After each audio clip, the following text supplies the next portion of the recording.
Vikings, Vivo, Keed, Havan, Liberty, Furia, all of the Brazilian teams that came before Loud have never taken down North America. A lot of history has already been made in this tournament. Do you guys think it's Loud's turn today? If you're a believer already, given what's already happened throughout Masters Reykjavík, then you certainly are on the train of believing that this is a possibility for Brazil to really stamp their name on the map here today. I don't love it. I don't love it.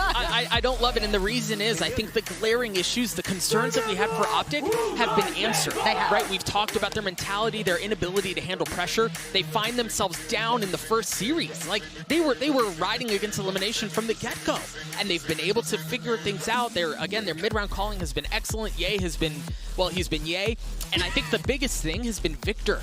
Right? Yeah. It seems like when Victor does well, OpTic are on another level, and Victor's having himself quite the tournament. The kind of impressiveness between series has been the big thing for me for OpTic. I definitely think that kind of improvement is very tangible. It's not something we make up. It's not something we have to explain to you. Between matches, we can see it. Between the stats, we can see it. Victor being one who's able to step up himself.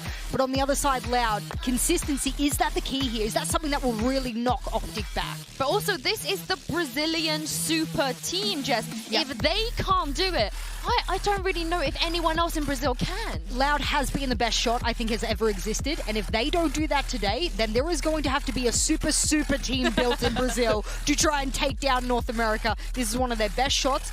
This might not be their only opportunity though, so this will be the first test for them at the very least. Of course, as you mentioned earlier, Doug, Loud, they haven't played nearly as many games and maps, right, as OpTic have. Do you feel like that's going to be an advantage for them or a disadvantage for them here, given that Fracture's one of those maps they haven't played? Yeah, I think knowing OpTic's play style, knowing Finesse, I think it is a bit of an advantage for them because there's less film out there, but again, the map pool seems to favor OpTic. They've made the adjustments that I needed to see them make in order to get to this point, and when I consider all of those things, it's hard for me to pick against OpTic here. If they play with confidence, if Marv just doing his aggressive teleporting with Omen, if he's getting back behind enemy lines, I think this could be a very long series for OpTic. Well, we're heading into the Prime Gaming Agent Select here, of course, on the side of OpTic. They've shown us the Neon, they've shown us the Chamber, but on the side of Loud, would you guys like to see them do something a little bit different to the last time we saw them in their region? Yeah, I mean, you can see it on your screen right now, bottom left-hand side of your screen. They actually last time ran a Cypher on the side as well, alongside Aspis on the Raze and whatnot. They'd be moving away from the Astra, so I don't expect to see that there, as that shadow would suggest. And you can see so far, Sassy back on the Breach. He's obviously made his name well known in the past on the Breach, so that's something you can look forward to. They won't bring the Cypher back. They will bring the Chamber, but less on the Viper and pan over onto the Brim again. So that's something that has only slightly shifted because they've decided to bring that Viper back into the lineup for them.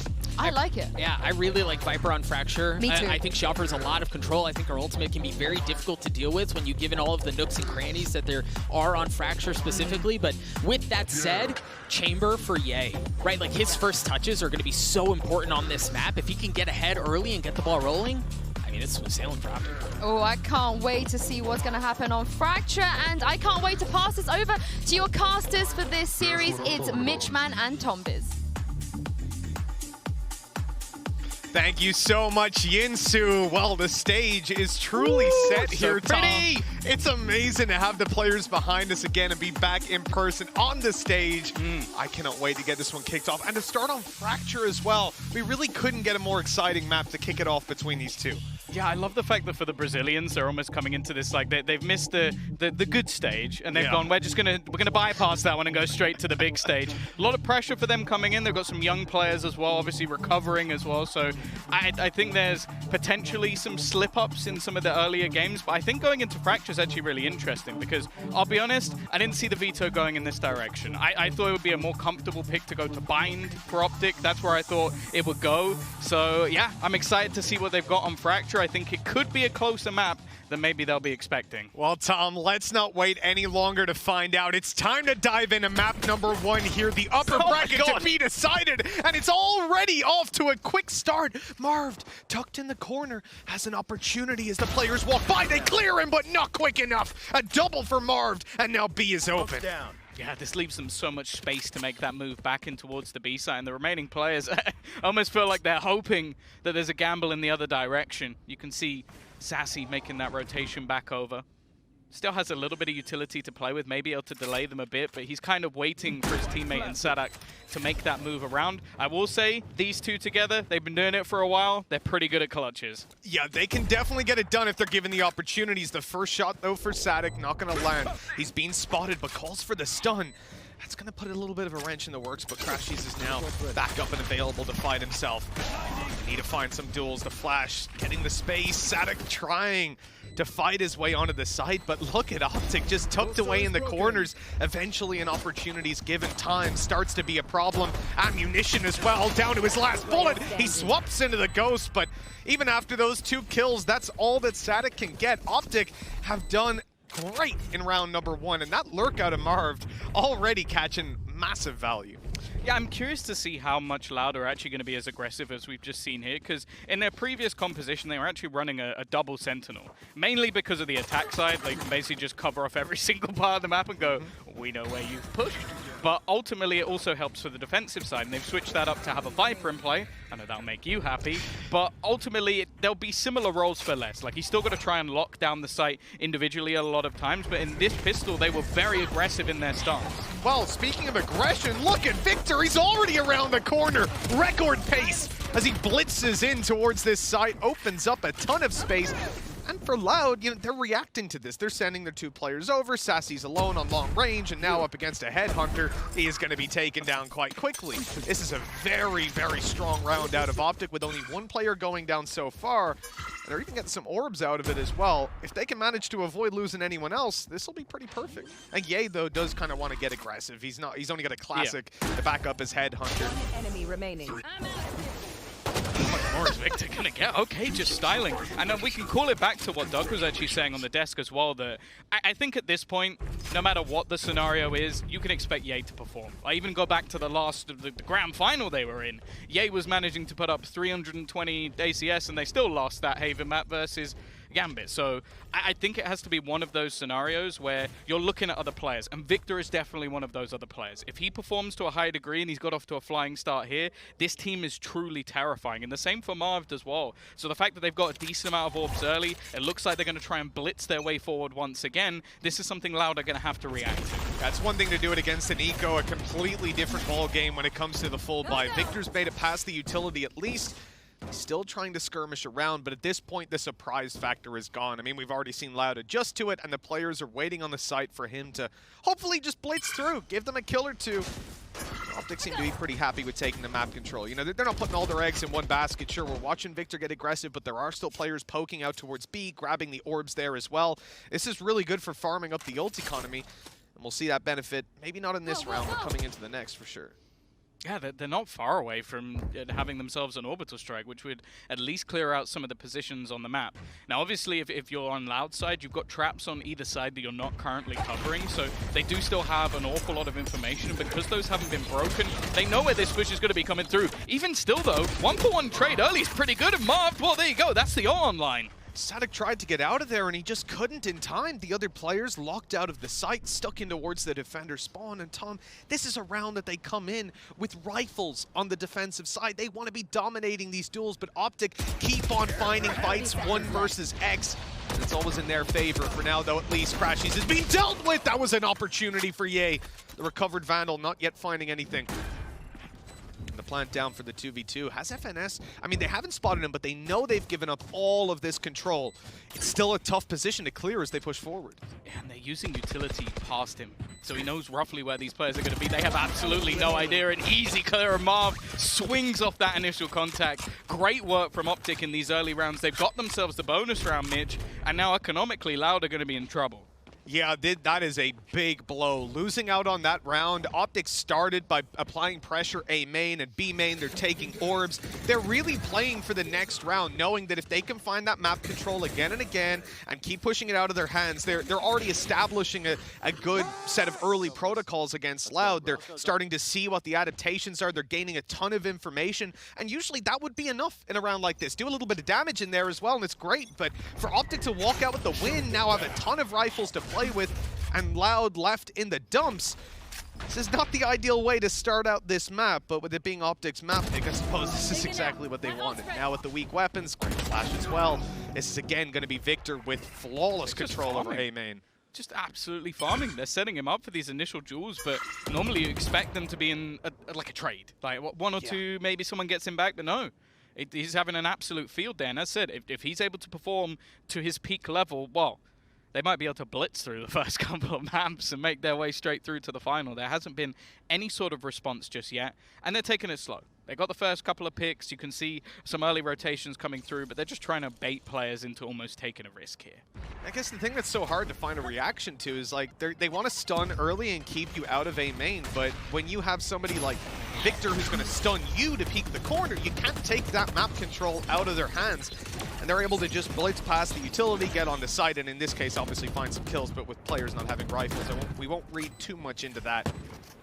For Loud, it's about finding a little bit of extra damage.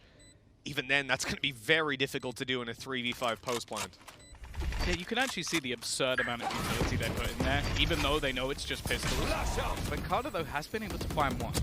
Anything more they can get here a second. That's a rifle into their hands as well, giving them at least a little bit of an opportunity. Les trades back another into a 2v2 scenario. This was looking like a done deal in the 5v3, but somehow Loud are making it look good. They've done a damn good job of recovering it indeed, but still have to get towards that site. Time's not on their side, and Crashies with a great little maneuver, making his way across. As you can see, it won't have any sort of impact anyways, because Loud realized the clock was way too far gone. That's 4-0. 3 kills, though. I mean, we were doubting whether Loud would get away with damage in general, considering the post-plant 3v5 they were up against. They got out of there with 2 rifles and killed 3 of OpTic. That's a lot more damage than you would have thought, but really, it means nothing unless they can manage to then take this round. I think the other thing as well is, financially for OpTic it makes no difference. Like every single player's around 3,000, 4,000, 5,000 even credits on some, so they'll be able to buy into the next. They also have some ultimates which will help them in terms of economy if things really do go wrong. The more important thing though is orbs being earned up for Loud, and they get a couple of free rifles that they take into the next, so they can now try and do a little bit more. The fact is though, OpTic for now is just rinse and repeat. They are challenging for A main. There hasn't been anyone there able to stop them just yet, and in fact, Aspas looking like he's going to try and take this control on his own. Has its risks about it. He's instantly stunned, but will be able to get out of dodge. Yeah, great movement to back out of there. Victor's still keeping up his stun for a little bit. He got headshotted through the door. We've seen it again and again now that they were bypassing the utility, keeping them back, and I think at this point, you know, OpTic sort of were just feeling out A main, saying, okay, how are you taking it? Are you pushing up fully? Or are we going to have some utility coming our way? They've got a little bit of an idea. I like that they don't just run through for the same thing a 5th time in a row, because you got to expect that Loud are ready for it this time. That means you got to look elsewhere, though, and the B side is where they're deciding to take things. Spike's still on Crash. He's in spawn, but he's making his way through. Oh, maybe he's not. Is this a huge fake? Already through the wall. Victor's got one. He goes down, and they're still causing distraction. They're making noise while the rest of the team roots back to the A side. The problem is they haven't been able to smoke everything off. You can see the cross is currently being held. Aspas is in position, and they've already used their remaining smoke just to try and stop anybody coming out from the bow. 2 players here, a 3rd rotating, but already Marv is going to take the head off one. Aspas needs to get something, and it's absolutely nothing. The tour de force from Ye puts another in the grave, and 5-0 looks inevitable, Mitch. Yeah, how are you going to fight back into this one? I mean, realistically, with Sadek on 2 HP, the right call is to save, but this is a commanding lead by OpTic now.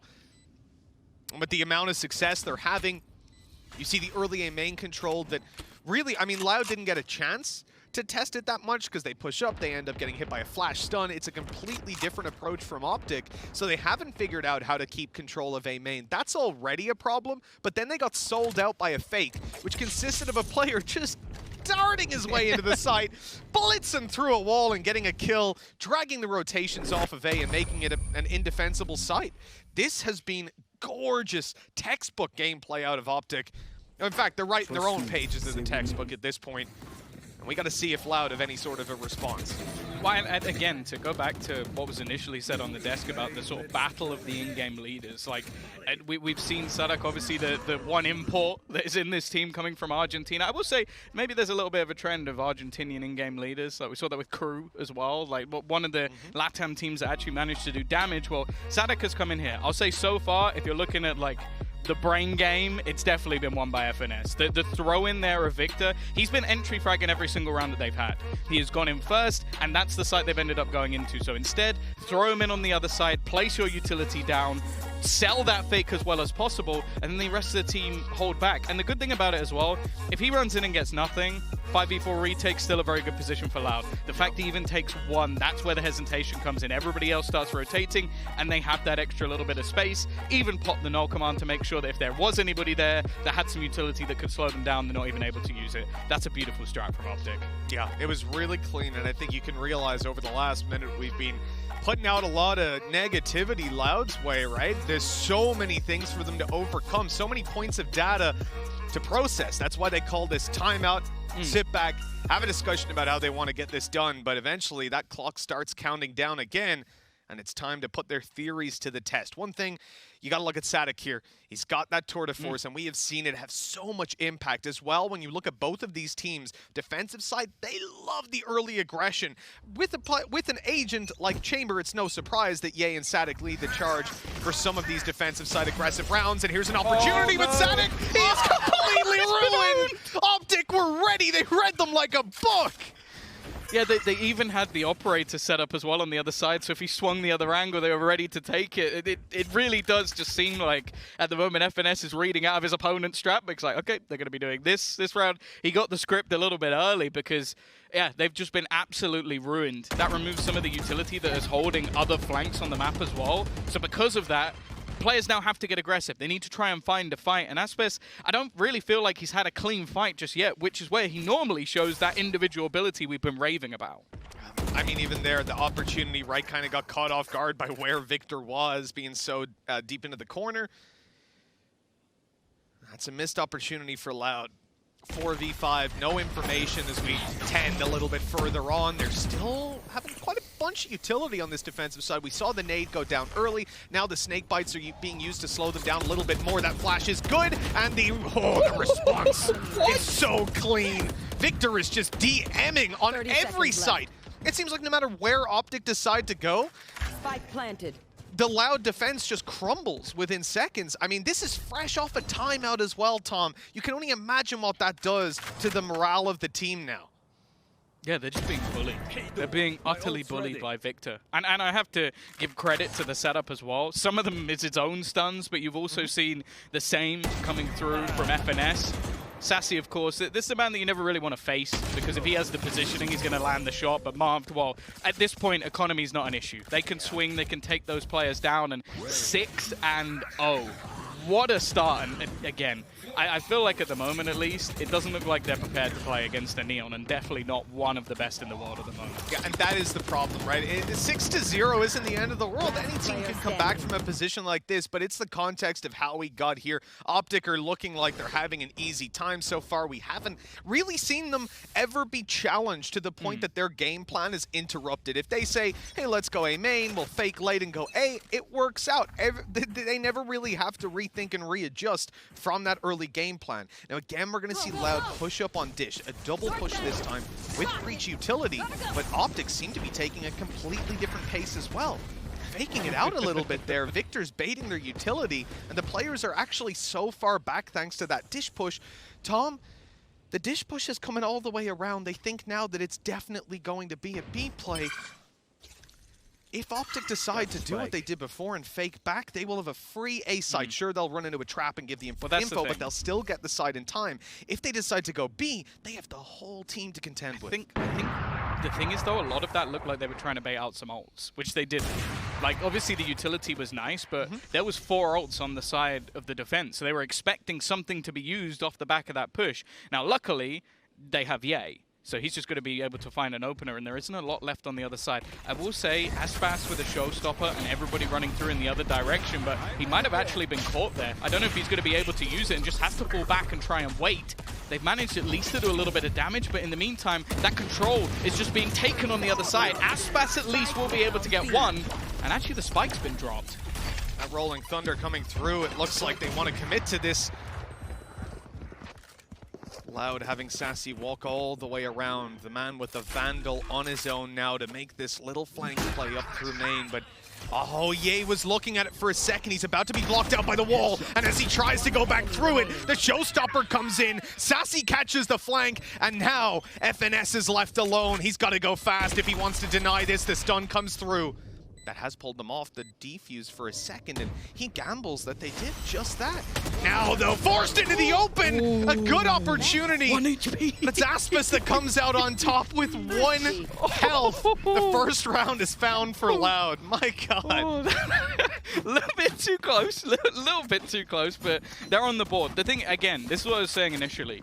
It looked like that play from OpTic was to try and bait out ults. You want to make sure they don't have a Rolling Thunder as you're pushing into the site. You want to make sure that that showstopper is gone before you go for the push. Well, that's the one thing that they didn't fall for. They kept all of those ults online ready for that moment. The thing was, and if you look at the map now, you're seeing the same thing. The ults they wanted to bait, Aspis and Sassy, those were the guys pushing Dish. So even if they wanted to knee-jerk react, they didn't have the choice to. So ultimately, I guess it comes down to a bad gamble for OpTic, but, you know, 6 out of 7 rounds have been pretty good. So they can be happy with that. We've got to see Loud reset into this and continue that same trend. Now, we saw in the last round, Ye's Operator found a duel right away. This time a change of pace yet again. OpTic not giving Loud a second to rest. They've overrun the site, but again, OpTic or Loud are happy to give up that control. They've got to hold on after, and Victor, he is just, he's distracted them all. They're so worried about this guy, and Crashies is able to spray them. Oh, man. He's in their heads. He's deep in their heads. It's just given so much space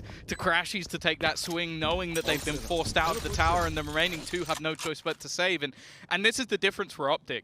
They've been selling that fake fast round for so long. Like we've seen it throughout the game so far. It's like, okay, we're just going to throw Victor. Okay, now we're just going to throw in steps. We're not even going to do anything else. This time they go aggressively. The control's given up.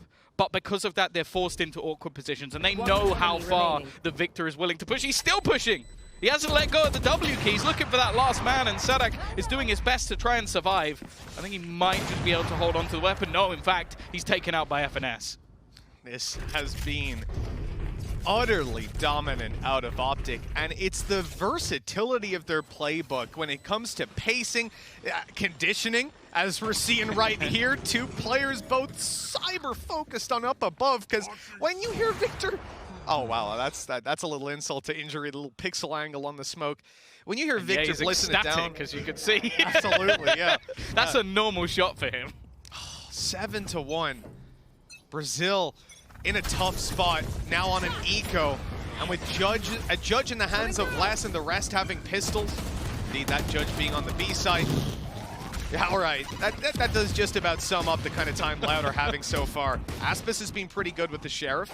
Triple kill to win out the 1 round that they had, surviving on 1 HP, but this is a little bit of a different task, right? They're not retaking, they're not showstoppering. Instead, they're trying to defeat an OpTic 5-man aggressive strategy. And with pistols, well, the result is as expected. Yeah, not too much trouble. 0 damage. So far. 0 damage. So far. You know, it's the opportunity. There you go. There's the... Oh, that's not the damage you want. What a 145 headshot. Yeah.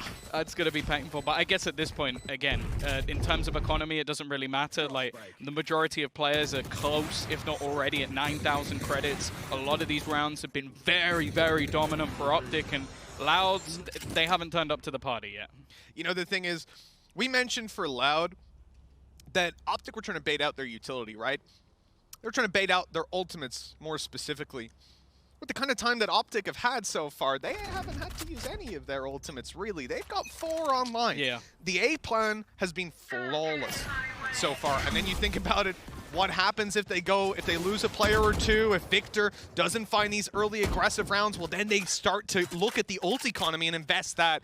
And the control, even though 2 players from Loud wanted to fight this, they hear Victor coming, and they're out. Yeah, that's the thing. It's like 1 or 2 pieces of utility just completely takes over map control. Now, one ultimate that's been online for a very long time was actually that Viper's Pit. So it's finally been utilized in this round to lock down at least 1 corner. But now they've gone in the other direction. Again, an incredibly fast take in towards the site. Marta's taken a lot of damage, and Ye's taken even more.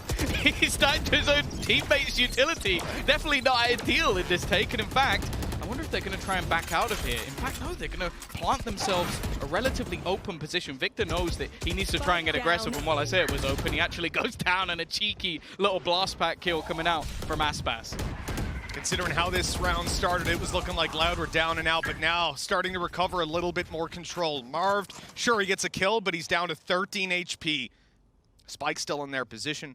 Marv on the rotate, and so too is Crashes. They're going to look for a B-side plant. Orbital Strike online. Other than that, utility is scarce. A Molly as well for post-plant play. It means Marv could still be pretty useful, but getting to the site will be the problem. And look at Pancata. With 15 seconds left, he's holding that Orbital Strike, ready to drop it down from the sky above. This could be huge! If Crashies put that through, they might have gotten a plant! But instead, the round is done. The Orbital Strike confirms it. Crashies, well, he'll go down after time as well. 8-2, a second round finally found for Loud. I mean, look, it's something, but they've got to keep it going. They've got to chain these final two together. He'll never know how close that was to actually just completely denying that orbital strike. But hey, you know, it would have been a complete guess to just throw that 0 point out at that moment. Again, though, that's ultimate's use. Like, it was two that were being saved for an incredibly long time that are utilized to win a round. Also, a much more passive stance from Loud, which is not necessarily something we were expecting to see in the way that they normally would play this map, but they've had to fall back into those positions and not take the battles versus Victor. And well, again, just a straight blitz through in the early round, the same sort of setup we've seen throughout. And again, we've got that push through dip. Rolling Thunder used this time. That space was conceded, though. Loud, obviously, as you said, Tom, pushing Dish, taking the control. It means OpTic blitz all their utility in here, and they don't really find anything for it. But they'll get the side in the plant, which, you know, it's strange, because it's like, oh, they didn't find what they usually find, which is like 6 kills. So, because, I mean, yay, going down. This time around, though, it's much cleaner. They've got post-plant, and yay, well, he's catching that one for free. No idea about the player on the left, though. It may not matter. It genuinely may not matter. I don't know. The timing's good enough. Pancata pushing them up just straight through the door. Into the site goes one. Aspas has been able to trade it back into a workable position. Victor above, though, hasn't been cleared. Sassy left alone, trying to get something done. He's going to pop the but Victor's just too clean today. Another headshot, and wow, he's treating them like food. Yeah, and you know, back in there for the retake, it was gorgeous with Aspas diving through in the back of the stun. These players are in a lot of trouble on this site, but Victor had just managed to find himself that spot on top of site. No one could deal with him. Trades come through. This was a little bit nasty. Of course, I think Pancata was like 5 HP or not something. Gonna lie, so. I'm pretty sure I heard someone laugh behind me on the stage. I think I'm almost certain it was Marv.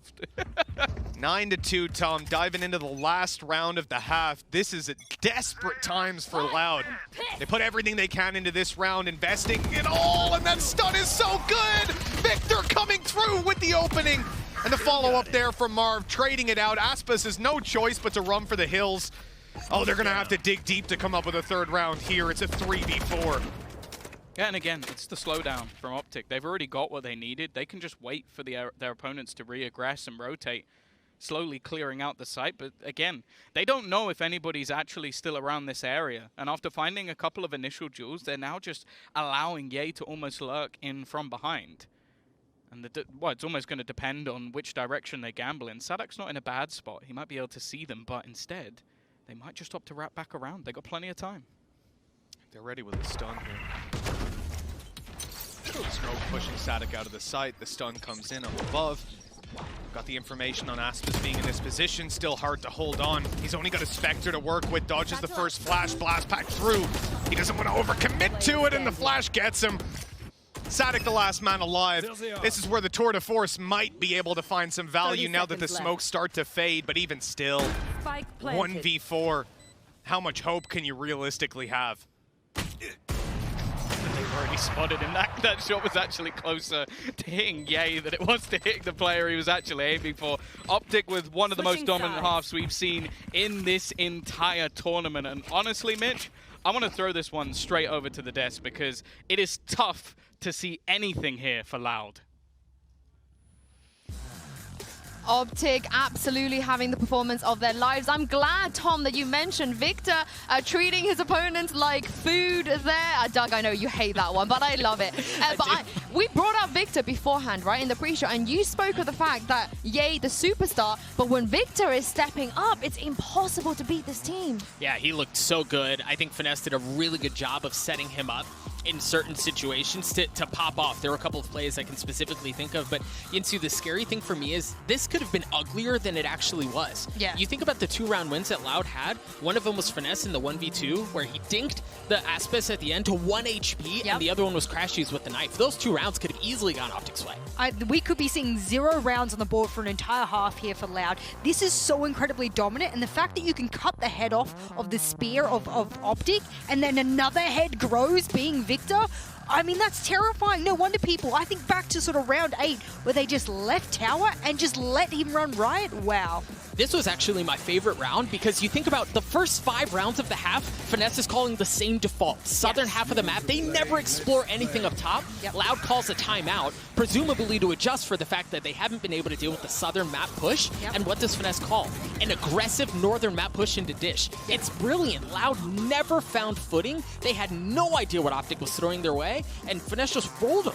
Yeah, I mean, I'm loving the Victor go kill strat. I love it. And it's just one of the many pieces of the puzzle that OpTic clearly have for this map. I said I liked this risk pick here from Loud. I now have to sit here and just go, wow, what an odd, sporadic choice for them to make against OpTic now, who just look like they're going to run their number round after round. I want to see a little bit more in the second half. I think that that's where we will get it, but I think it's a little bit too far gone now for Loud to recollect this. I mean, a little bit of hopium is an attack side of map there, Jess. It's not the end. Let's toss this over to Mitch and Tom and see how Loud are going to get on. Well, I'll tell you what, things are pretty quiet on that side of the stage right now, Tom. The morale has to be dipping as we come into this half, but now they're on the attack. And I want to say that that's where they get to decide the pace, but knowing OpTic, I think this is going to have to be a defensive start for Loud in this half. Well, Sadek's already gone. Yeah, they're pushing. Yeah, they're already pushing all the way down. And the worst thing is they're doing it on A main as well. So so much ground already covered.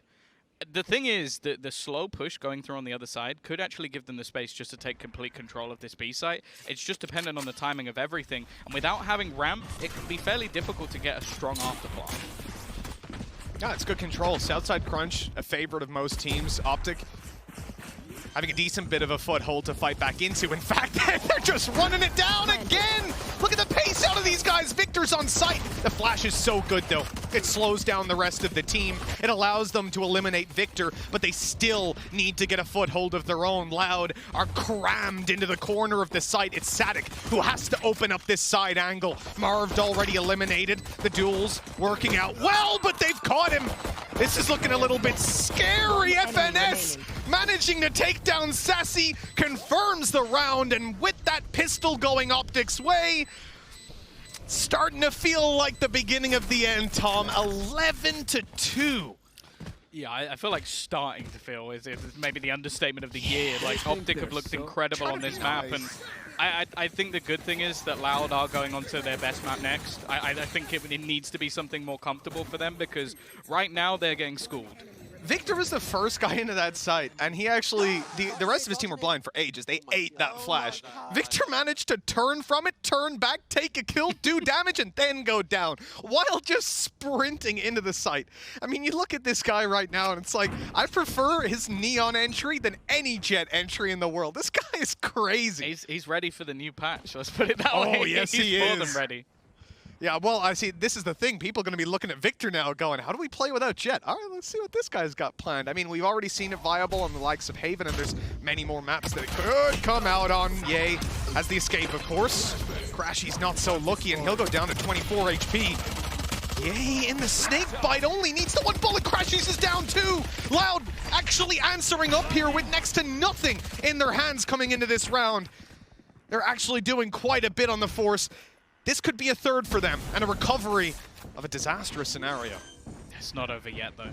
Still players able to try and fight their way back through. And Vic's alive. Yeah, he's looking to try and sneak his way forward. The rest of the team isolated by the smokes is definitely going to make things a little bit more difficult on that way back in. Already, though, the stun's through, and he's just insta-kill Pancada. Now looks to try and take that space even further. He's just farming up kills. Another to his name! Victor has just given them the 12th, and whoa, let's move on to the next map. It's done. Oh, that is devastating. The utility combos from these guys are on point, and that's what it comes down to. This isn't, oh yeah, I'll just jump on my next Fracture game, I'll pick Neon, and I'll start owning. Because from his perspective, it looks easy, right? He's running around taking duels, and you're like, how are Loud not connecting? But these players, they're always stunned up, they're always being disrupted, and that's the key thing. Disruption play from OpTic. I don't think there's been a single round where Loud have said, all right guys, maybe we should play this way. And in the first 5 seconds, it doesn't even get flipped. It just gets jumbled around to the point that they're already trying to figure out, they're trying to recover around when it's only just started. Adapting to OpTic's play here is, I mean, next to impossible on the fly. And you can see that, I mean, I hate to say, but Loud were not ready, evidently. Oh, there's at least some sort of buy. It's definitely not the prettiest. Yeah, he's already decimated one. He's not going to be able to escape, but even with the pistol, Crashies has found another, looking to try and reclaim that space, but even just with that man advantage alone, they put themselves in a good spot. Push coming over on Dish. FNS is just leaving, and they've heard him. That's confirmation for Loud that they've pulled the rotation. And that this site should be next to free. The drop down is heard. FNS knows that he's conceded the control. Loud might hope that he's already rotated to the other side, that they don't have this information to play with the headshot angle. Tough for FNS. He does so much damage, and he's actually deterred them from any further aggression, Tom. They have no control of Dish, nothing in main. I mean, the attempt from Sassy to take some control gets slapped and shut down. Wow. OpTic have dominated on map number 1, 13-12. 13-12, yeah? 2. 13-2. It's double digits. Double digits in the twos again. It was so dominant that you almost forget that they didn't manage to get that many rounds. Feels like the first half hasn't even finished yet, man. How do they do this? 11-round lead, and the 2 rounds that Loud got, I mean, they were off the back of, what, Aspas having the triple kill with a Sheriff surviving on 1 HP? There wasn't a single round here that you look at and go, oh, it looks like Loud are on the path to recovery. Oh my god, the stats are ridiculous. You're looking at, what, 13 first bloods out of 15 rounds? No, actually, wait, 14, because Crashy's got one. So out of all of the rounds, they only didn't get first blood once. That is truly absurd. This is one of the most dominant performances not only have we seen in this tournament, probably ever. That was a fantastic result for OpTic. A pocket pick for them coming in. 2 players with over 300 ACS. Like, this is a map where, realistically, I don't think anybody in the tournament is going to want to play OpTic on anymore, because that is truly terrifying. Yeah, I mean, it was a surprise to see it coming through. Just looking at how it's gone for both of these teams, it felt like there were other options there for OpTic, and I think that was the general vibe looking at that veto. But after this performance, there can be no doubt that this is OpTic's map. And Victor in particular, seeing the way that they, not only that he plays this agent, but that you have other players like FNS supporting him. FNS, bottom of the scoreboard, 9 kills, 6 deaths, 2 assists. The 2 assists, I'm gonna call BS on that. Yeah, I don't believe that. Guy contributed to an unbelievable amount of duels. Those are breach assists, you know? Yeah, exactly. You could probably times them by 10 and it would be more accurate. I think that would be about right, because pretty much every time Victor went in, he found the duels, and it was because he had that backing utility. This is just domination on map 1. Let's hope there's something else in store for us on the next, coming up after the break.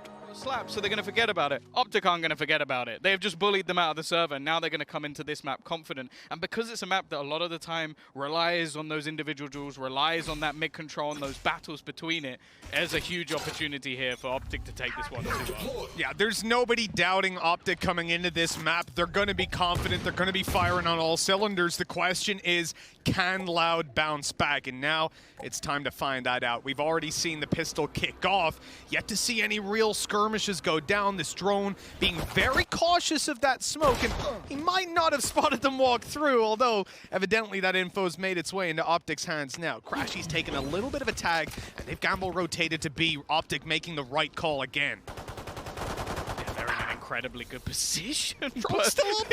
Unless it's just wallbanged him straight out initially. Now they're set up and ready to try and use this paranoia to give them that extra space back, but a lot of this now relies on Ye. Luckily, he is someone you can rely on. Managed to get rid of the recon at least, but with Finesse going down in mid, this is getting scary and none of the shots are hitting. Ye has to do it all. He'll get 2 to finish this off, but that is where it stops. Loud picking up the pistol, and that is a much-needed round win. Yeah, I think getting off to a solid start here, especially when OpTic had the right read and they were just able to basically pick their defense apart, so incredibly important for them. And as said, like I feel like they are a team that... you see it from another angle and you're like, that was a pretty nice shot. And then you see it from his angle and you're like... Yeah. It was being called over by the drone, right? This guy, like, he put a whole mag into it, though. That's the best part. You saw him spraying away, get tagged from market, get wallbanged. Yeah, it really wasn't the cleanest of pistols. For OpTic, they reset into this. They're going to play an eco. Of course, Ye investing into a Marshall to hopefully get some damage done. And normally you'll see this player be around mid, be skirmishing in this area. In fact, you're seeing Loud be very cautious of just that. But, again, OpTic have made the right gamble, Tom. They're on the A site with 4 players. And look at that Marshall up in the top of heaven, waiting for them to peek in through main. And the thing is, if Ye's undisturbed like that, he'll be able to get massive value. More than that, though, with the flash coming through, the dash out. Sadik, though, is left to deal with this. His teammate comes back, and it looks like they've managed to actually deal with that incredibly well. Just walks into the corner, reloading. What is going on, man? Down A. Oh, there was definitely no finesse in that. Let's put it that way. Eventually, that we saw the Marshall grab the 1 onto Pancata at least, right? Patience certainly paying off in that reality, but not the most conventional of duels on short, I'll say. I really don't need to see this again. No. Especially, right, cut it here. Yeah, that's good. No. Like, obviously he's waiting for the flash to go through. Like, it looks completely ludicrous from his point of view, but he's waiting for a flash. Already as well, though, we're going to get the investment back in. Ye not far off of a Blade Storm, so going into the future rounds, even just a couple of kills here could be enough to make him even more dangerous. And he's managed to dodge the early knife, almost predicting where it was going to be placed and if it could take away that ever so valuable dash. But they have been able to slow down whatever initial push was there from Loud. Cover going out. For OpTic, it comes back to, you know, they start with the shock darts down through main, tickle up a couple of the players, but that's where things are going to end. Eventually, I'm expecting to see that recon from Crashy just come through and be main, clear it out. That's it. Loud don't pick up the pace entirely. These guys are looking to move towards the A site right away, and this is a good call with the numbers thinned down on the side. They've already revealed Marv on the backside. Finesse, though, getting away with a quick kill. Thins out the numbers. It's going to make it easier for Marv, but it's still a pretty tough task. And he'll go down without anything to be said. Rotation being held as well. They've heard the footsteps of Ye, and he was aware for a second, but Les doesn't manage to capitalize. Not able to get that kill and may not even know that the second player's there. He's very wary of someone coming in on the flank, and in the meantime, there's a battle going on within the site that somewhat makes this fight irrelevant. Sadak, the last one standing to try and hold on here, but Finesse will be the one to put him in the grave. Not bad damage, and with a plant, Loud will have some decent investment going into the next, but they could have got a lot more. I love that from Sadik, man. A little jump through the smoke. His feet aren't even visible on the way around, and he catches him, but yeah, the James Bond moment doesn't really work out in the end. So 2-1, OpTic picking up that round. You're expecting that going in. Loud had a player, I think it was Sadik who was playing with just a frenzy to start with. Obviously playing the bonus round, trying to get as much damage done as they could, and now it's time to convert over. Rifles in their hands, everything that they want. Sadik's got his ultimate online. Ye with a Blade Storm, unlikely to really pop that coming into this round. So we should have a conventional rifle round on our hands. Again, the shock. It seems expected though. Like, you have players waiting on the edge to almost try and avoid a lot of this utility and avoid the null command. The spray through from Finesse as well is almost just delaying them. The main surprise is 2 players within the back of the site. Now they're going to spot the first, and they know that Ye's here because he's already managed to find himself a kill, or at least put a player down. Nothing else to be found by him. Crashies tries to step it up, but is dealt with, and that flash, beautiful. Finesse had nowhere to go. Victor and Marv left with it all to do, and despite that early shock dart, tagging up a bunch of players, doing a whole lot of damage. The stack being on B, 2 players in backside being a surprise for Loud. They managed to overcome every obstacle in this. And I honestly think this comes back to comfort. You see this team, they're not a bad team. They've got the adjustments, they've got the leadership to have some really, really clean execute rounds. The problem was on Fracture, they just could not get a read on how OpTic were playing. It was a completely different approach to Valorant in general than what they were ready for. This time around, though, obviously we go back to more of a normal level of Valorant. They're playing against their own comp. Well, exactly, right? Yeah, exactly. I didn't even think of that. That's a great point. You are intimately familiar with everything that they can do. Yeah, I think the exciting thing as well is even just you look at some of the roles. Like, I mentioned this to you earlier in the tournament, and it's definitely worth bringing up again. Like, you talk about Janji, like someone that you really enjoyed watching the KO as like a surprise pick. I prefer watching Sadak. That's how good he is on this agent. I think his pop flashes in particular is something that, well, it's just something that he does naturally and seems to manage to take a lot of space for it. And we even witnessed it in that round. Just as you said, Finesse had nowhere to go. Like, he's in such a hard spot already, but just leaving him completely blind and without utility makes it nigh on impossible. Again, they're going to go for a blitz strat straight in towards B, and the stack was on the other side of the map this time. They were not expecting them to do this again. Aspis making himself a tunnel through to the site. They'll get the control nice and easy. Now on Loud side, they just need to deal with this re-aggression. Actually, OpTic picked up the pace quite quickly, moving in towards the site, grabbing themselves a couple of kills. This is getting a little bit worrying now for Loud, as the frags are really swinging OpTic's way! Caught with an arrow out, not a chance for good old Sassy. And so OpTic... What just happened? They take a second round, they get 4 rifles walking out of it. That was unpredictable, let's say. Yeah, and it was an incredibly fast retake. I like the idea. Like, you managed to rotate quick enough that the plant was only just going down. So in Loud said, they're like, okay, we've isolated them, we're on the site, now we get into an after plot. And midway through that sentence, they're already just running straight in towards the site. And, well, managing to claim some of those rifles along the way. Marvin Crash, he's doing a lot of that heavy lifting. And then the remaining players were basically just waiting for some sort of after plant play. So they didn't have any chance of getting back into the site and denying a defusal. So incredible round from OpTic. A surprise one at that, and now they come into things with an operator on TA, which we already know can completely change the game. Yeah, the key thing for OpTic in this map seems to be... Oh my god, how many players have pushed up here?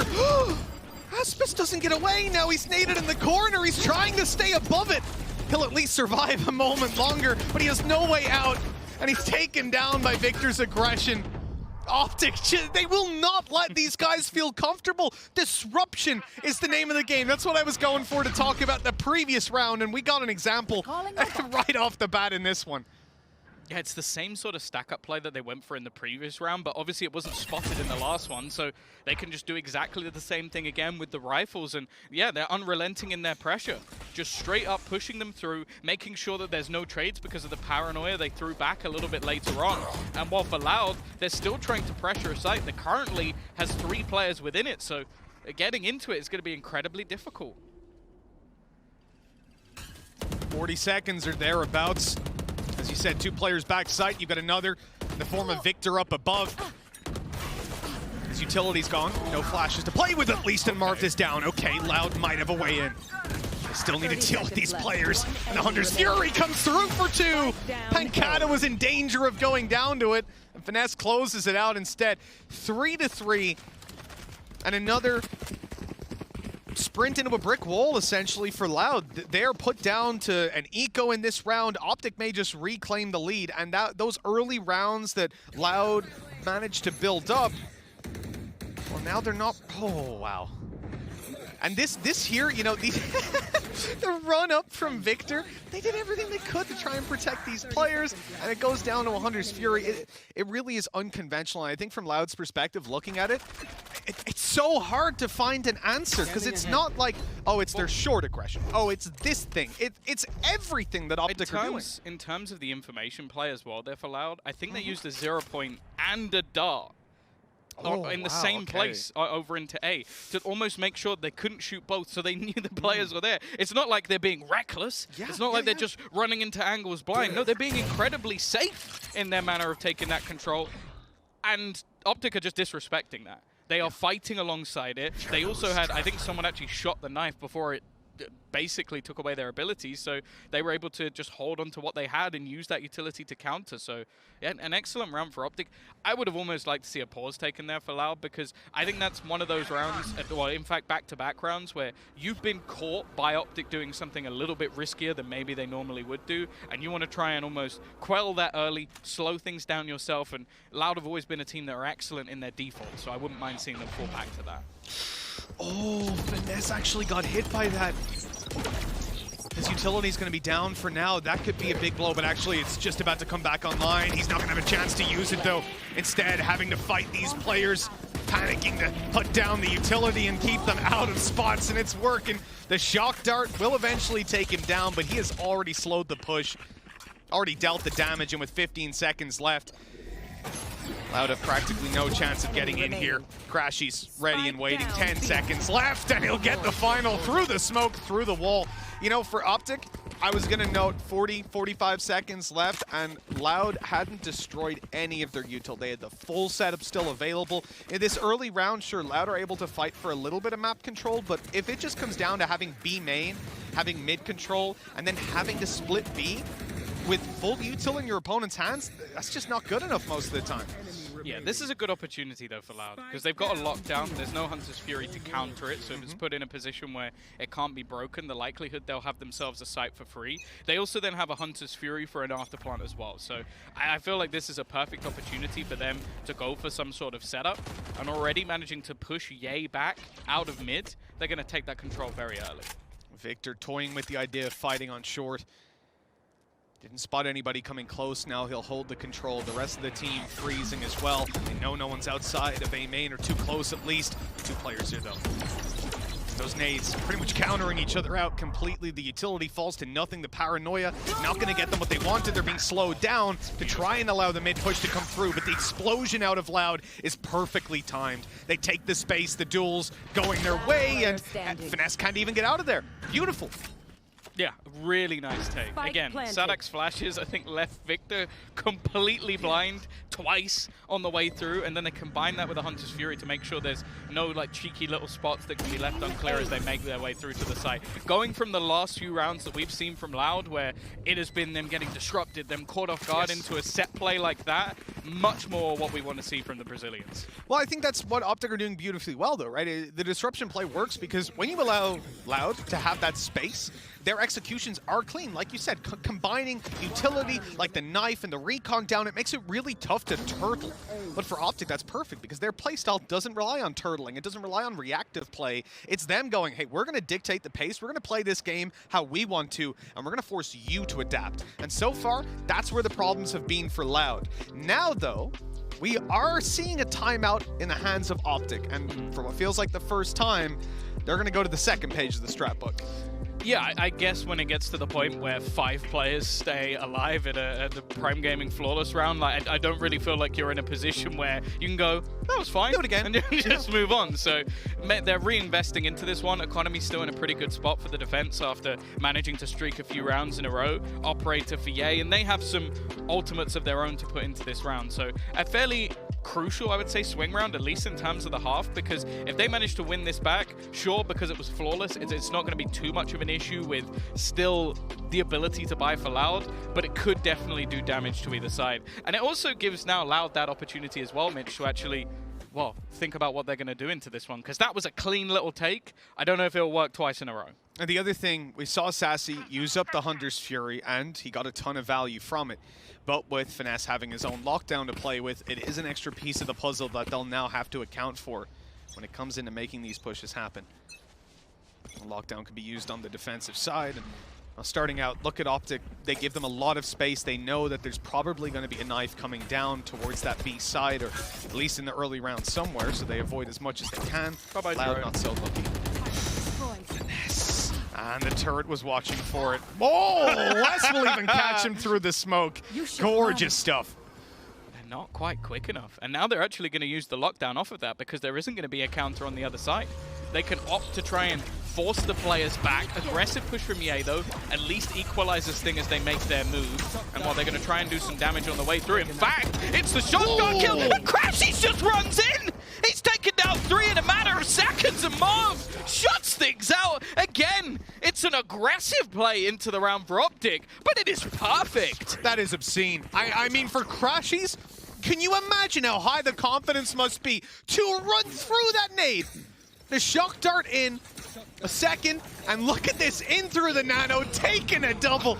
They are so caught off guard, and that's been the story of this game so far. Loud try to make something happen. They think, oh, we finally got the lay of the land, and then the foundations below them made of sand just shift and leave them stood unaware. Wow, 5-4, and at this point, you know, I'm not surprised that Loud come out of that one and go, can we take it? Yeah. But again, it's another play that's almost just sheer disrespect. Well, like, how do you plan for that? How do you account for it? In those situations, you almost sit back and go, what could we have done better? I don't know. Why did he do that? Why did he go through the nade? I feel like that shock dart must have been as perfect as it could have been as well. Like, I'm pretty sure Les was like inside the shock dart at that point. Right? Yeah. Or the other way around, I guess. He ate it. So, yeah, perfect way for him to disrupt. And that's the thing. They had the lockdown. They basically had site control, 4v4 retake. It wouldn't have been easy. There's no doubt about that. But Crashies ruined their day. He's currently 11-4 as well. And we know that this is a man, especially on the stage, when he hits his stride, is definitely a terrifying force. We have looked at him as one of the best Sovas in the world at a time. So I'm starting to get a little bit scared for Loud. Even though the scoreline's still incredibly close, rounds like that, you can't let them slip, especially after you get that opener. I'm thinking about it from the perspective of Loud, and it feels like just like on Fracture, it's one of those devastating rounds.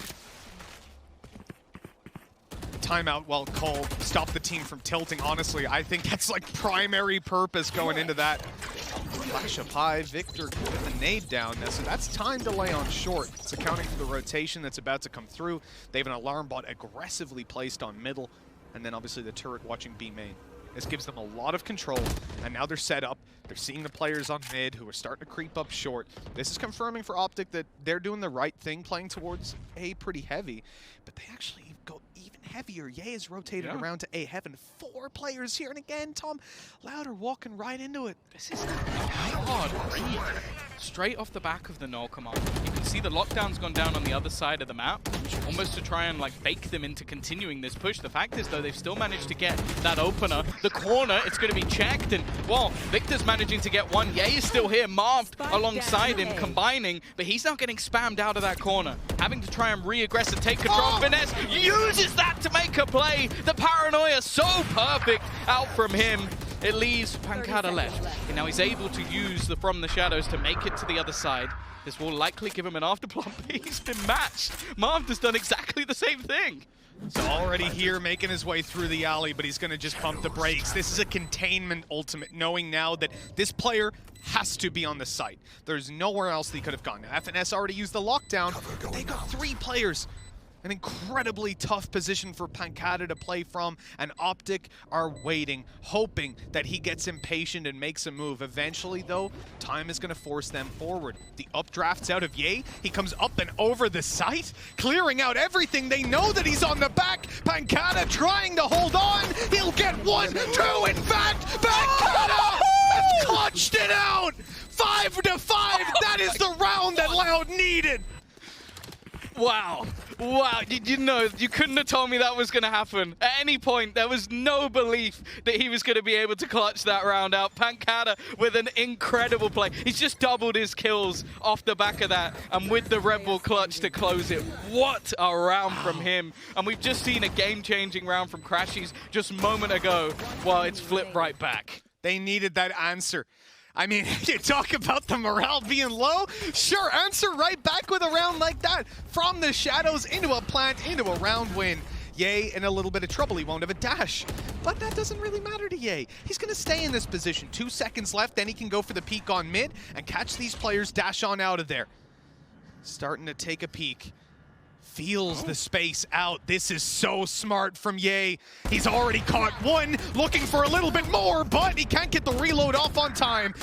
Well, I was going to say they concede the control. Marv just stepped out and took another, and that's the numbers still in OpTic's favor. They're delaying with the Nano Swarm on B main. The turret already taken down. They're closing in on the site here on the Loud side and the 1-for-1 trades, but do they know that Crashies is already here? They're suppressed. They do now. They've managed to catch him out.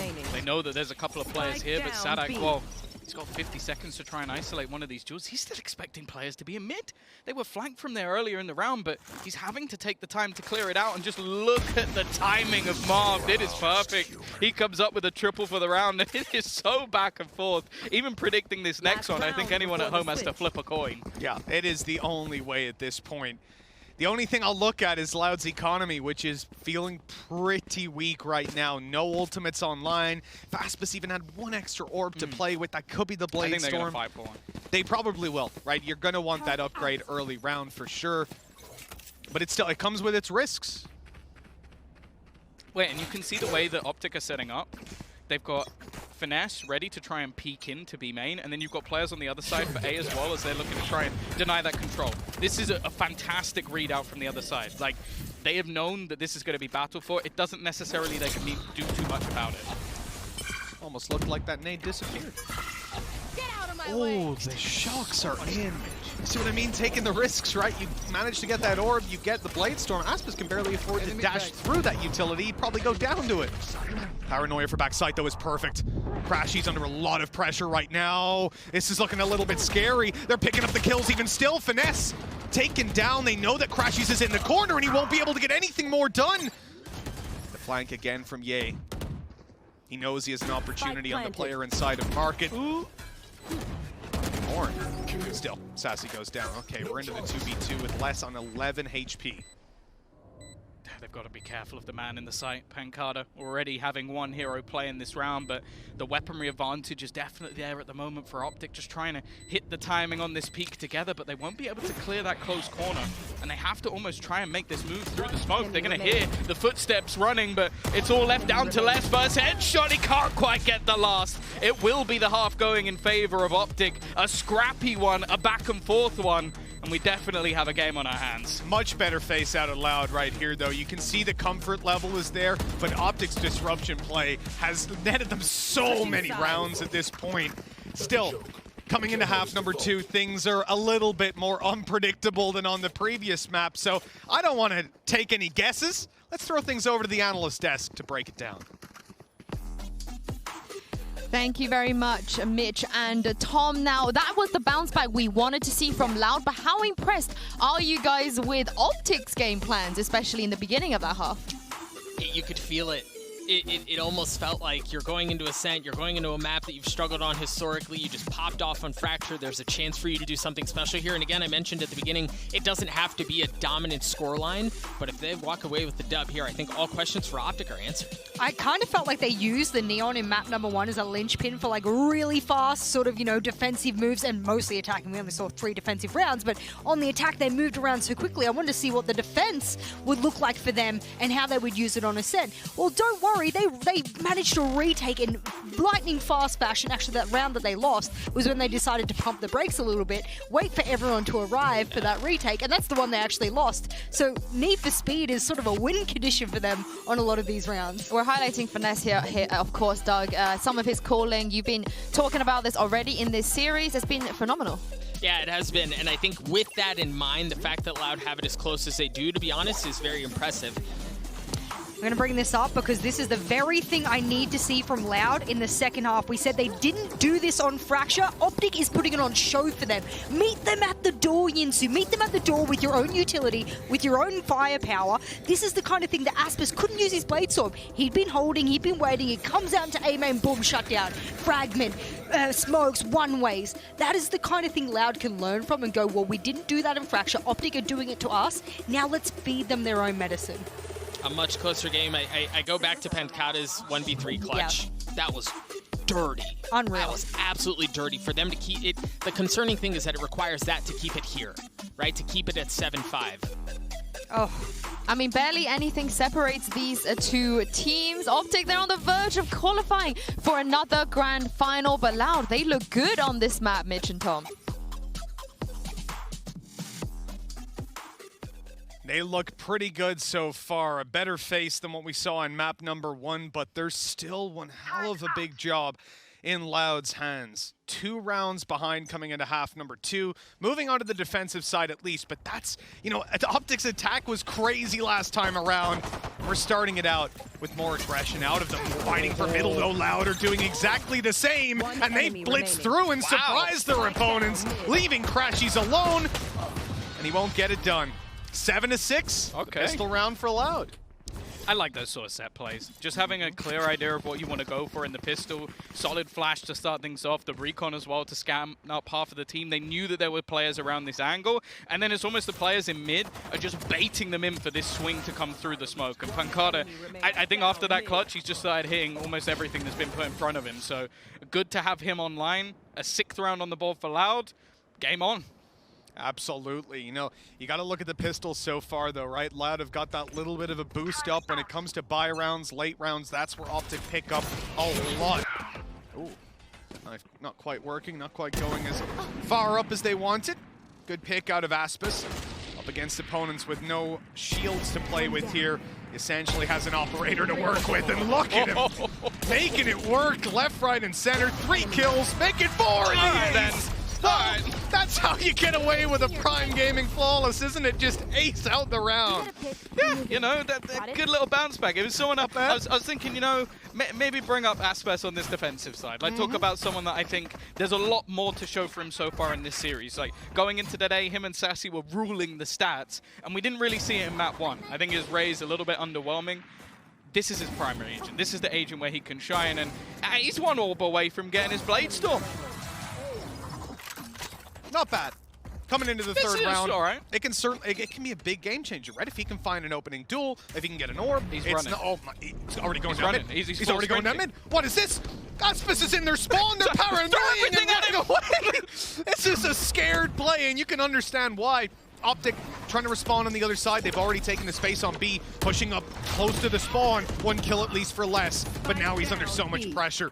Both sides of the map have been lost here. He can be pushed on from every angle. What? Pancada with a blind shot through the wall. Puts Loud into a pretty winnable position at this point. Trading it back and forth, leaving Finesse alone, and Aspis will get that done.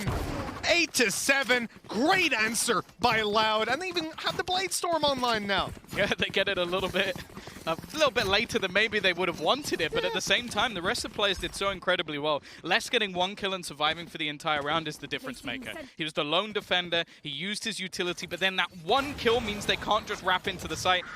That was BS. I'm not going to pretend like like there was anything else. Maybe they spotted Ye in the corner, but even still, that's a ridiculous shot to connect. And yeah, Loud are back online, and they're investing into this round nigh on fully with still plenty in the bank. On the other side, just pistols.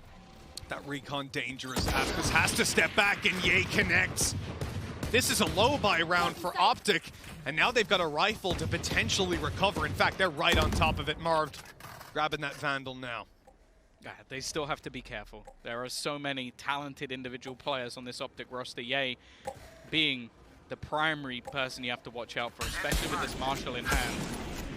And still, got the information that there's still players lurking around mid, and you can see potential re-aggression coming through, or at least looking for information on towards shore. They don't want to give Marv an opportunity to really do anything here, and they have that contact utility ready for when the push comes through. Sassy still in position, holding for the walkthrough spawn. He's now going to move and help out on site. Recon ready, waiting for the utility to fade away. In fact, do they think it's a fake? They're starting to move out. Les is even playing on the stairs. And it might just be a fake, because OpTic are moving back. They're coming into middle with the spike now, having control over mid. It feels like 30 seconds split left through market a lot of the time, but they're shifting it up completely. going through Catwalk, where they're going to have a fight up against Sadek, who's been patiently waiting this whole round. He turns away, but then the nade goes down, buying a lot of time. He's just going to shut the door on them. They're going to have to break this, and the time is ticking for them to make their move. In fact, they've had to run all the way back. The contact being spotted, but they have been able to get the site. Even still, though, the spike is not there. Just look at the amount of time left. They're not even going to be able to make it, and the kill comes through anyway.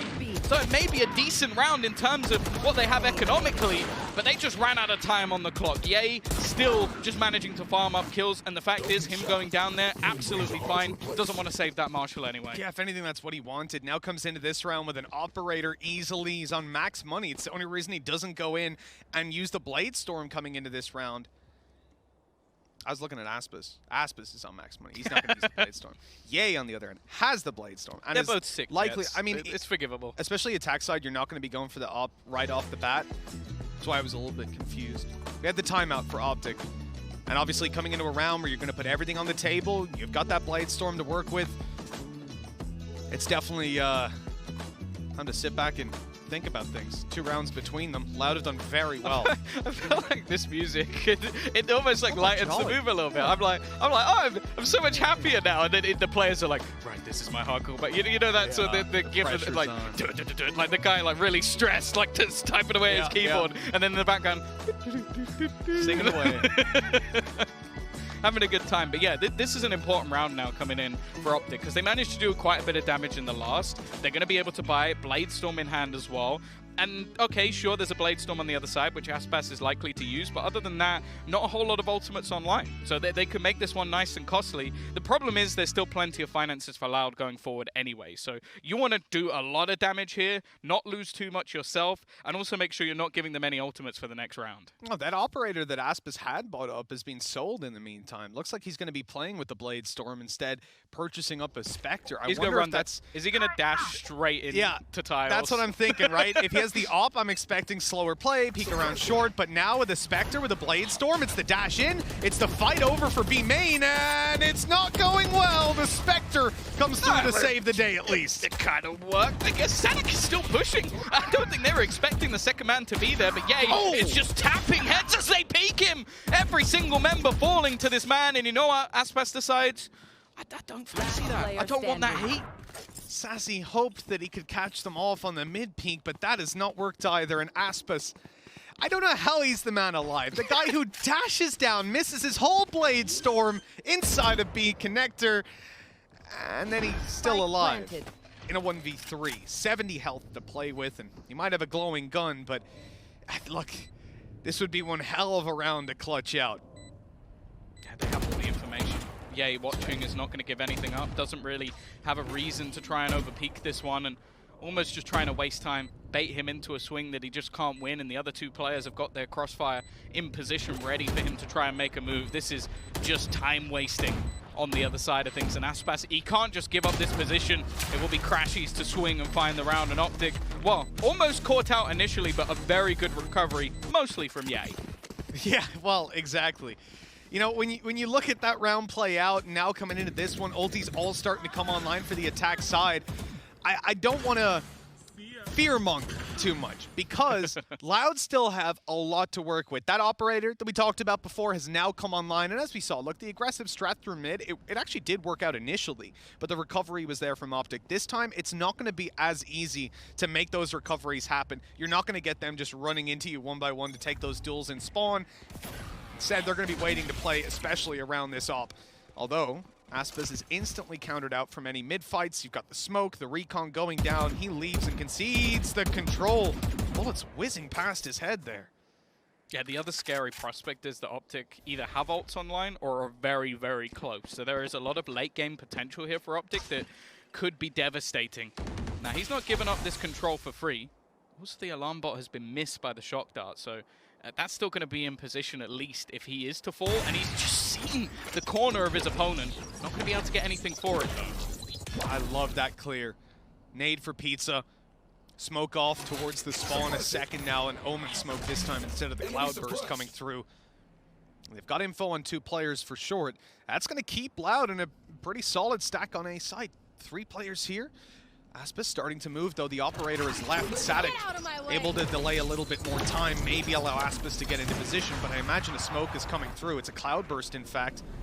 Paranoia catches Ye. That's a big mistake. OpTic have to slow it down. Ye not able to get the shot, but Marv follows up, cleans it up. Pancata still alive. 2 players in heaven coming in to help. This is starting to get a little ridiculous. OpTic have got to find a big play, and they'll get nothing.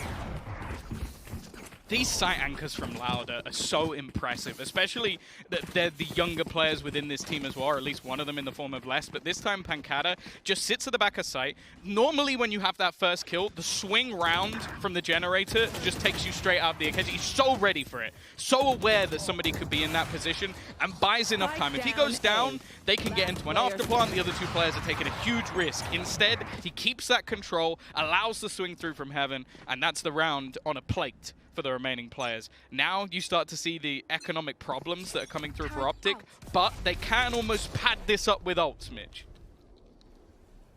It's the beautiful thing about conserving them as the time goes on. Obviously, Ye using the Blade Storm, that's just fine, but everybody else, having them conserved if they can at least get a foothold in towards the round.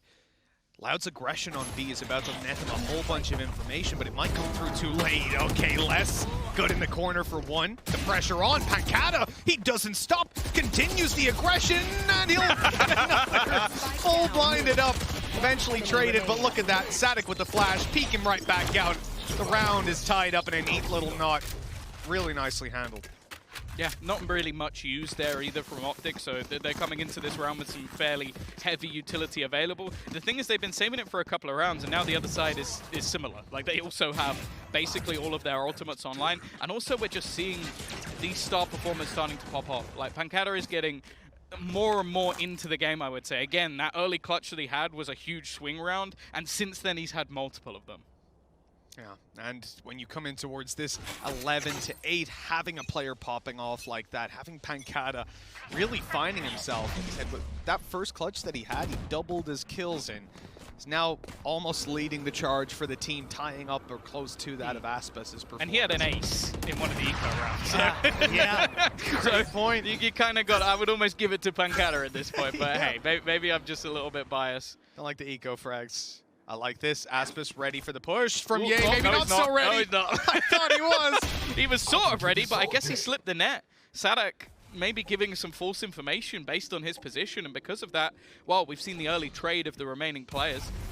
We also have a huge opening on this side of the map. In fact, they've already pushed through it. He might not expect it. In fact, there's Crashy with an instant headshot to open up this site. The remaining players, I don't know if they're going to expect this. It's a risk from Finesse, especially considering they're already in a 4 versus 3, but he'll get them some info and now fall back for the afterplant. Going about as well as they could early round, but you look at Loud, everything they've got to work with. Hunter's Fury going to be conserved for Finesse's lockdown. Same thing on the other side with Les having his. And then that actually thins out a lot of Loud's ability to entry in. There's going to be a reaction from OpTic. They're going to need to find duels.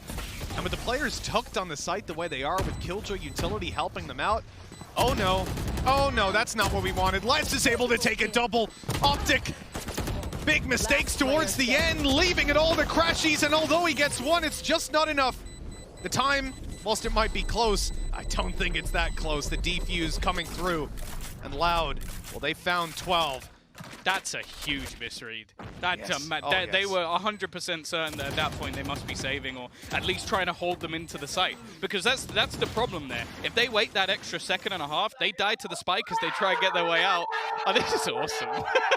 You always love to see the fans, and if anything I've learned from like previous esports events, the Brazilian fans are the loudest and the most insane in the world. It's fantastic. Like, if you ever want to see a crazy crowd, look at footage from Belo Horizonte. Oh, yeah. I think it was like 10,000 Brazilian fans. I would love to have another event in Brazil one day, but hey, to see them out ready, supporting their squad, especially after that first map, and now, again, that's another round that OpTic are going to look back at and be like, okay, we never should have lost that.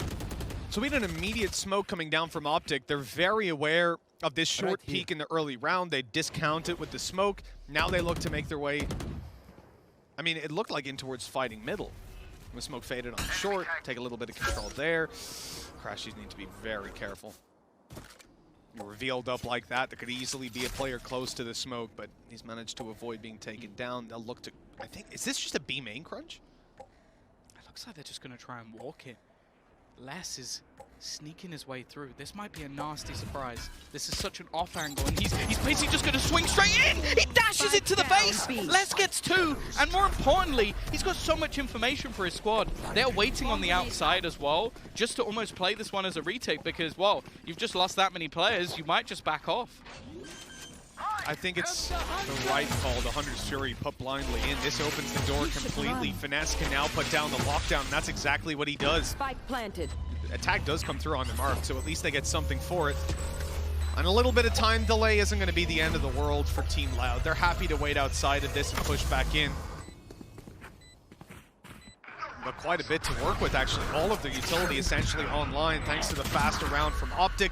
The TP in yields a little bit of information. They don't yet know about Crashies, but he has to go huge on this off angle, and they're smoking him off. His timing needs to be perfect on the way through, and they're even watching. Sassy ready for that play to happen. It goes down to the nade. Okay, 1 for Crashies, but the defuse is underway, and he can't get a wall bang. Pancata was way ahead of that. Another defuse, leaving 13 into the hands of Loud. They've gotten it done here on Ascent. An incredible bounce back from a 13-2 loss. And we're going to go all the way to Icebox. Yeah, it's exactly where we wanted to see this series ending up. A first spot in the finals on the line for either of these squads. A chance for North America to go and defend their title in Iceland. A chance for OpTic to get a second swing of being able to take themselves a title. But more importantly for Brazil, a chance to make it to the final in the first place. It's all going to come down to the third and final map. One of these teams is heading straight there. History in the making, Tom, and with 13-8 under their belt, there's no doubt Loud are feeling a lot more confident. They finally started to find those solutions towards the end of the game. And you gotta look to Pancata. This guy, he was unbelievable. It's not just about the kills, the deaths, all that sort of stuff. It's the swing rounds, the ones that he single-handedly won for the team, whether it was clutching it out, defending on backside for just far too long over on A. This guy was nuts.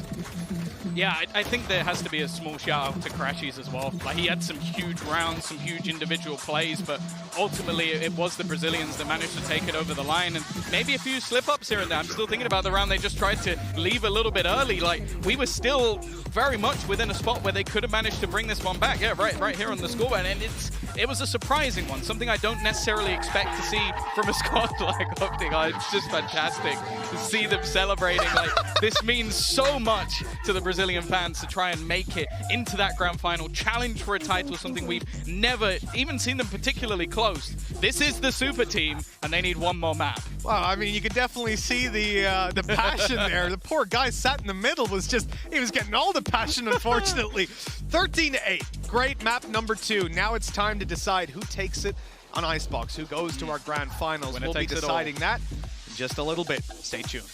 Let's get right into Icebox. Well, Tom, here we go. Kicking off map number 3. Brazil looking to make history, and they're on the attack side. We've heard about OpTic's defense. Let's put it to the test. Victor wanting to take some aggression right off the bat. He won't get out of there with a kill, but damage has been done.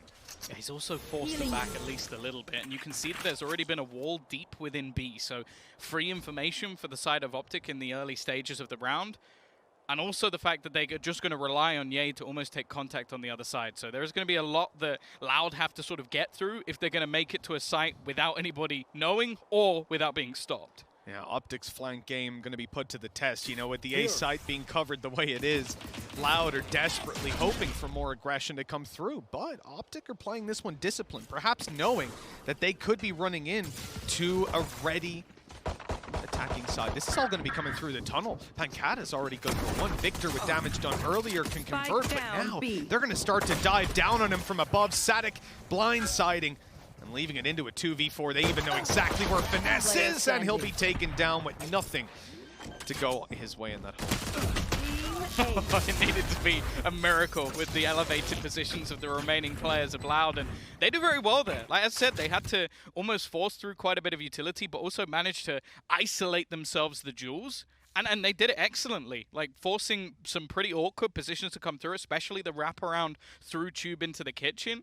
And yeah, they make that look a lot easier than it probably should have been. Solid start for them, and on the other side of things, well, at least thus far, not been much of an investment at all for the side of OpTic. Just a few bullets purchased up for the Headhunter, and a very heavy reliance on Ye to get something in this round. I really like Loud's buy. It just gives them so much ability to duel on range on a map like this. It's incredibly important. You can see that, for now at least, you have early aggression out of OpTic, grab an orb, they run back, and now you're going to just see them duel slowly but surely, look to pick off a player of Loud here and there, but with the weapons that are in their hands, they have to rely on the element of surprise. Unfortunately for them, it hasn't come through. Yeah, I like the attempt. One player basically playing straight aggressive and then the other using the screen as anti-flash to try and make his way through. Doesn't work out, but it's an idea that might be something that OpTic can try and use into the future of the rounds. I think something that has to be premised, which is going to be quite interesting, is the impact of KO. Because that's the real difference. Which I thought you got that jumping for a second. Prime Gaming flawless, of course, but yeah, one of the things that I think they're going to have to play against, which I don't necessarily know if Lau will be too used to, is going to be that KO. Almost denying utility, especially when it comes to that second half, being able to take out some of the util that they have. And on the other side, a far more aggressive entry-heavy composition with the likes of Sadek and Aspas almost playing not quite a double duelist, but it somewhat is. When you invest this much into a round, obviously round 2, you're typically going to see heavy Spectres, maybe you get a Marshal in there, but it's so valuable to have that Prime Gaming flawless, to walk out with 2 Bulldogs, the Guardian, and they've got everything to work with coming into this. And still, clearly it's going to be favored to OpTic, and they should take the round, but it's about the opportunities for Loud. As they're grouped up and looking to take these fights together, this could be very scary for any OpTic member holding down. Luckily, though, there are 3 in position on this inside. Got a decent amount of information early. Ye's already going to get that free kill and just back out of there. Pangada gone means they won't have the wall to sort of separate things off, but it looks like they're just going to try and play aggressively instead. Crashies on the swing. Doesn't get much to trade there, but actually, it's gone quite well for Loud up until the point where the remaining players swing. And now it's left all onto Sadak. Any more damage would be great. It's only going to be 1, but even still, Mitch, 3 kills in that sort of round, not bad. All things considered, yeah, you got to be pretty happy with it. They run into a 3-player stack. Sadek's able to get the opening, Ye able to get the opening and TP out of there. Like, there's a lot of problems for them there. And yet, they still do exactly as expected or wanted of them. I think Ye is going to be a huge problem, though, on this map. The ability for this guy to just get in your face, take a fight, and bail out of there immediately. We've already seen what he can do with a little bit of early round aggression. I think also just the fact that he then farms up a free operator. Like, that's the most terrifying prospect with Ye, is just how good he is with that weapon. On this map in particular as well.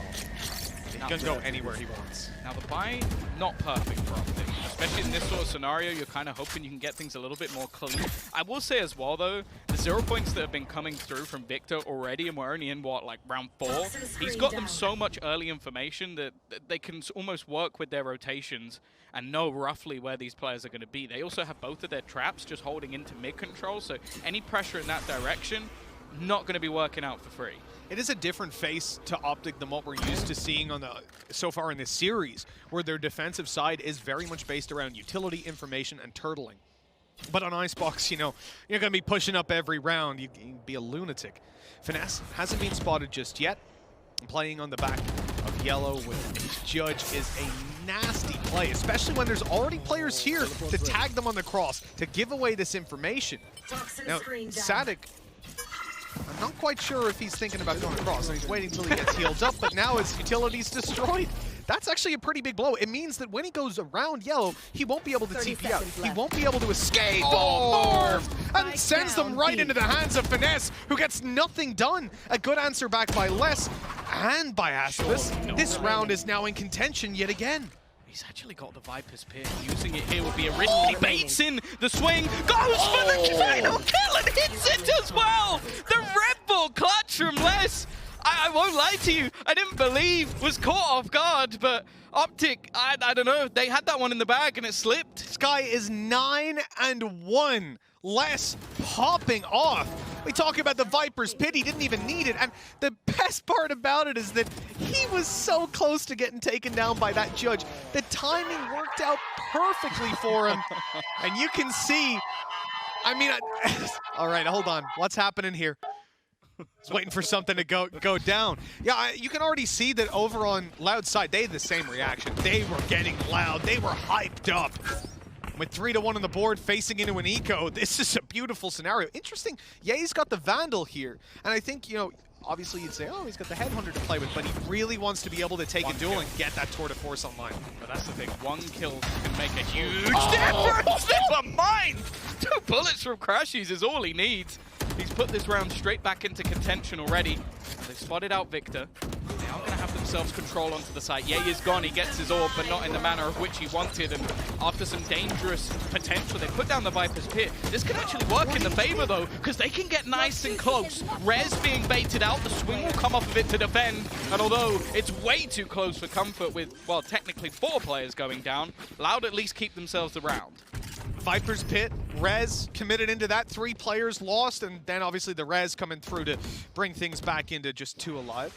But 4 kills total was fantastic. This. Nah. I need it slower. If he got the 3rd as well, I think we would have had to escort him out of the building. 4-1. Loud doing well on the attack side for sure, but that was a big wrench in the works in that round. It shouldn't have come as close as it did. And Tom, you know, in this one here, OpTic have a lot more than just weapons to work with. You want to 5 play? ults. Let's All play. online. If you don't manage to win a round when you got 5 ults, either you didn't use them or you're not very good. Well, your opponents had 5 ults. Maybe. maybe, but hey, already you're going to see that Tour de Force put into play. This deep wall again, mainly just being used for information and to delay if they need that rotation to come through early, but at least for now, they're almost wary that there are players elsewhere. And again, it's something that Loud have been incredible at, not only within this tournament, but within their own region. It's just these slow default rounds, not giving anything up, no information. The 0 point finds nothing. So as of right now, well, I have the spike. there's some information for OpTic of where they're not, but they don't know where they are. Yeah, it's a pretty big map. It won't really feed you into some heavy rotations just off of spotting a small bit of control is open. 45 seconds left. Loud are starting to gear up to the A site. Oh, Marv! He got wallbanged down to 17 HP after using that Viper's Pit. Only barely hanging on to life. But he does manage to at least stay alive. They to keep this have defense a up. Blade Storm and a Tour de Force. So because they've actually been hit by that null command, they don't have much to actually play into until that goes offline. So it's delayed them so much that there's now only 20 seconds, and unless they're going to go for a bit of an audacious plant around the outside, I think that's actually what they're going to do. They're just going to try and avoid this altogether. Yeah, but that's the problem, right? Marv being dashed on, gets taken down by Aspis weapon, upgraded. Loud with full control. The res on Victor going to be committed already, but they've already narrowed themselves down to just basically a Hunter's Fury alongside the Tour de Force from Ye. A lot committed. OpTic not getting very much for their trouble, and this Tour de Force just keeps on going. Sadik with a lot of control, a 4v1 in Crashy's hands. This has been a clean round from Loud, and now the tables really have turned. This is how the first map felt for OpTic. Now they're on the back foot. Yeah, I feel like I have an apology that I need to make, because I was talking earlier, I was talking about this guy called Ye, and I was saying, you know, his Tour de Force, it seems unfair that he's able to farm it up. I take it back, it's not. It's completely fair, because Sadik is an absolute monster with it as well. Like, just think, we're not even talking about the kills he got. The way he started the round, wallbanging someone down to 17 HP, straight after he uses a Viper's Pit. The other thing as well to mention, I said if you use 5 ults in a round, you don't win. Something's gone desperately wrong. They used 4, bitch. They used 4. That's not 5, though. They used 4 of the 5 ults, and they got 1 kill. So if they had to use the Hunter's Fury, easy win. They would have at least got 2 kills. That's essentially what Chet's saying right now in this timeout is, guys, we had the Hunter's Fury. Come on. Now, yeah, all jokes aside, unbelievable play by Loud. These guys, still, last is 12-1. It's pretty good. We saw Marco do something similar earlier in the tournament. It's nuts. And you put down a Viper's Pit on the back of the site, you get wall banged down, Marv. You can't really feel like you have any less space if you're not even safe behind a solid wall in your ult. And then he gets ran, jumping right-clicked by a Jet. And the thing was, he only needed to hit 1 of those knives, right? The right click was perfect. He could have just fired it into the ult at random, probably would have killed him. No surprise that they call this timeout, but some serious words need to be had. There is a lot to figure out, and not a lot of time to do it. Timeout already comes to an end. Jess on the desk was talking about how like the OpTic's defensive side is something we need to almost marvel at, something to look towards, and if Loud win this first half, it's dangerous. Yeah. I'd say it's fairly dangerous right about now. 5-1 up already. In a lot of the fashion they've been doing it, as I said, if a team uses even 4 ults, if you're getting 1 kill, that's a huge problem. And the fact is, it means they don't have them to play with going forward. It's only Crashies with that solo rifle that he managed to keep into this round. And on the other side, okay, sure, they had to use a lot of their own ults as a counter, but it doesn't matter because they have the economy to play with. Now, again, we're going to see this early aggression coming through. Victor able to shut down B, so they've almost stacked up the other side. And Tube obviously being held off at least by a trap. This duel could give them something, but, well, Sassy with a huge weapon advantage will take it. Yeah, only barely still. He was left on 46 HP when Victor wasn't even ready for that fight in the first place. And look, with the pistols already, OpTic are doing a ton more damage than I would expect this early on into the round. The good thing is, Loud aren't left with nothing for the damage they've taken. They've got site control, they've got the man advantage to work with as well. And the rifle in the hands of Crashies, sure, it poses a threat, but they have a lot of players around here to deal with him. They've heard him drop down as well. So Pancata should be more than ready for that swing. And now the rifle, well, it's in Ye's hands. It's 5 HP. Oh! HP. This is getting a little bit scary now. A 2 versus 2, the time ticking in their favor. Les looks away, but he's got the perfect flank to clean them up. You never really have to doubt at this point when this man is alive. Yeah, this is, again, statistically one of the best halves we've seen in the entire tournament coming out from this young man. He's 15-1. Attack side Viper. Get the hell out of here, bro. You can't do that. Oh, and recovering this round here where there was just a glimmer of hope from OpTic. Again, great positioning out of him, but it's not a round you really want to look too closely into, especially not as we walk on into round number 8. He's almost got, he's catching up to his age right now in kills. Les is 17 years old. This is, I think, his first time on the stage. I could be wrong. Maybe someone more, well, first time on a stage. And he is having a worldie of performance. We doubted whether or not this man would have the confidence. Well, right now, performing unbelievably. Finesse, though, a good chance maybe to shut this out. Pancata, click on the reaction at least. Crashies in a good position, drops a spike, peeks out, lands another, but now he's being hunted. They know his position, and it's back in a 2v2. I like the idea to push up here. They know the spike is down and that Loud will try to seize back some space, but with a wall blocking them off, they have no choice. No way to push up towards B main instead. Right here. They're going to make their way through middle. They're being watched, and it's Ye with an operator. Not a fight that you're going to want to take. In fact, they can probably get up there and take the spike if they hug the wall. Look at Crashies. He's pushing so far down that he might have a flank. Like, realistically, Ye doesn't need to overpace in this scenario, but he's going to land the shot anyway. Now Sassy starts to doubt where that second player is going to be, because he's managed to get quite far. Stealing the spike's not going to be easy, but instead, he's going to avoid it. He leaves it on the deck, tries to bait Ye into thinking he hasn't gone through, knows exactly where he is, but Ye ego peeks him and takes him out. A second round on the board for OpTic, and a needed one at that. Very much so. Dropping that spike was massive, and again, another big play out of Crashies, allowing Ye to post up with the operator. It's not too much of a blow, though, for a team like Loud. 6-2 in the lead, economy flowing. They're going to be pretty comfortable jumping on out of this one. Yeah, it was a change of pace. I always like rounds like that, coming out from a team that has been relatively controlled as well. So almost just tried to throw OpTic off balance, and instead, well, they end up losing the round, but can almost go back to what they were attempting before. Again, going to be some early information, probably for either side. Ness is making a play once more. Managing to catch them in the last couple of rounds. He's in a very good position here. First goes his way, but getting out of there is not going to be easy. He's managing to dodge the bullet, dance around, but Sassy will put him in the grave. Caught him on the way back through. Loud. They're even hearing Victor jump around as well. They know that he's here. He's got his knife out. No idea that Les is already behind him. Viper's Pit available, and it's going to be used to guarantee the plant. And at this point, oh, Sadik, you nasty... Okay, he almost got caught. So close to going down. Instead, he's going to be the thorn in the side, buying so much time for his team. As OpTic have to try to deal with him. Good shot by Ye. Now they know that both players are around here at least.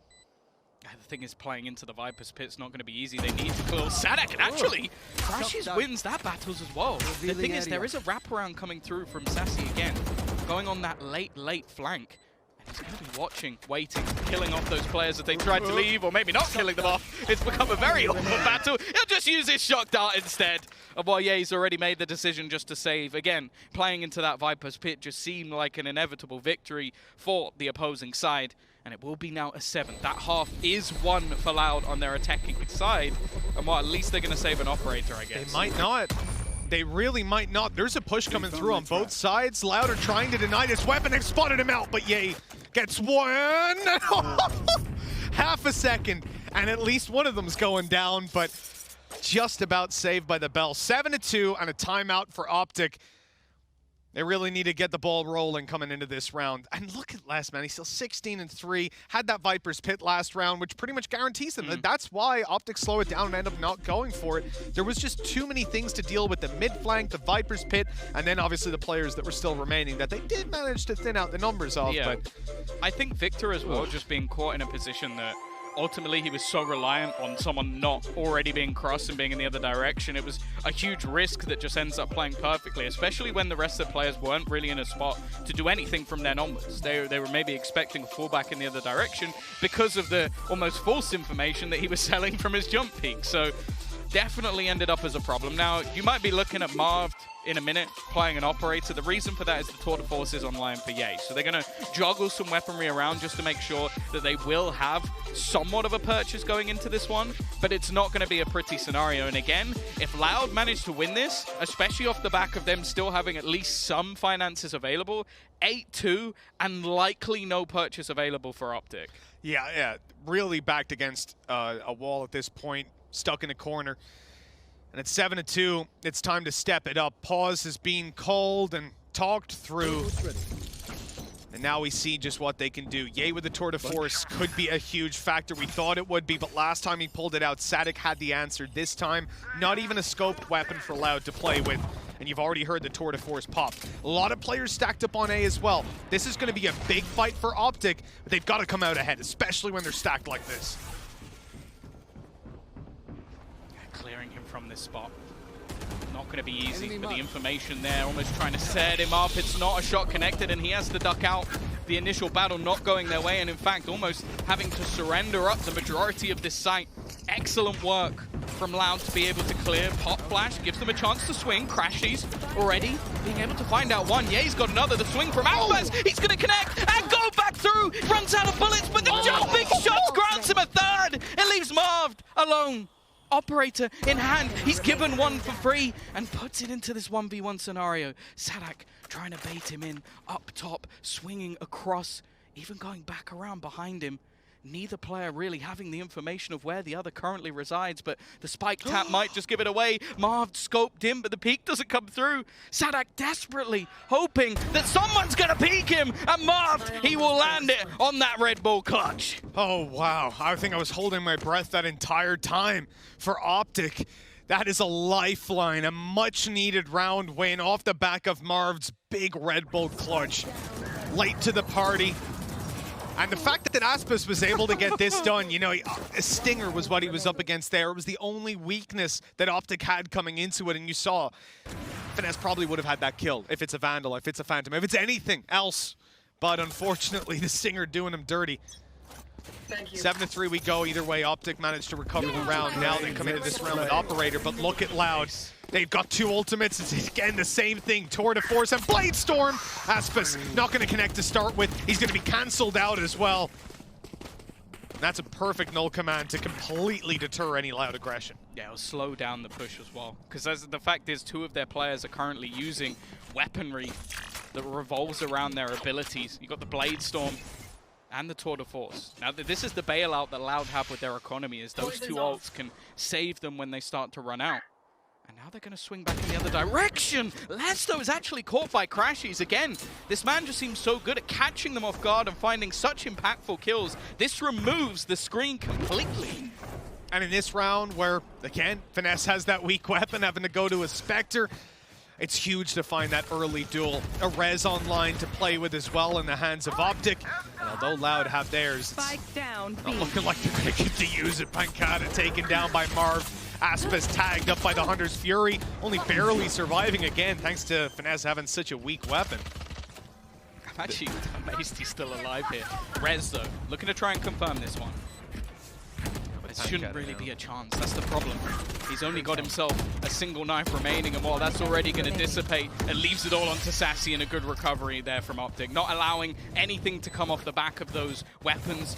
More importantly, getting a fourth on the round. And if they get this back to 5, Mitch, it's definitely not a done deal. Oh, it is a remarkable recovery if they finish this in a 7-5 half, especially with Loud winning the pistol. I do not mind that at all. And you've got to look at how some of these rounds went down, with Marv having to clutch out a round that just about allowed them to have economic advantage. Early push out of Loud sees Aspis all the way up mid, almost taking down Finesse, which would have been the res out of the round as well, but he whiffs those blades, and then OpTic are able to buy their way back into the round. There were a couple of dangers there, but they avoided them, and now, after what was a terrible start to the half, OpTic might actually be able to walk out of this one in a pretty good spot. Even using the Viper's Pit at the start of this round, guaranteeing control.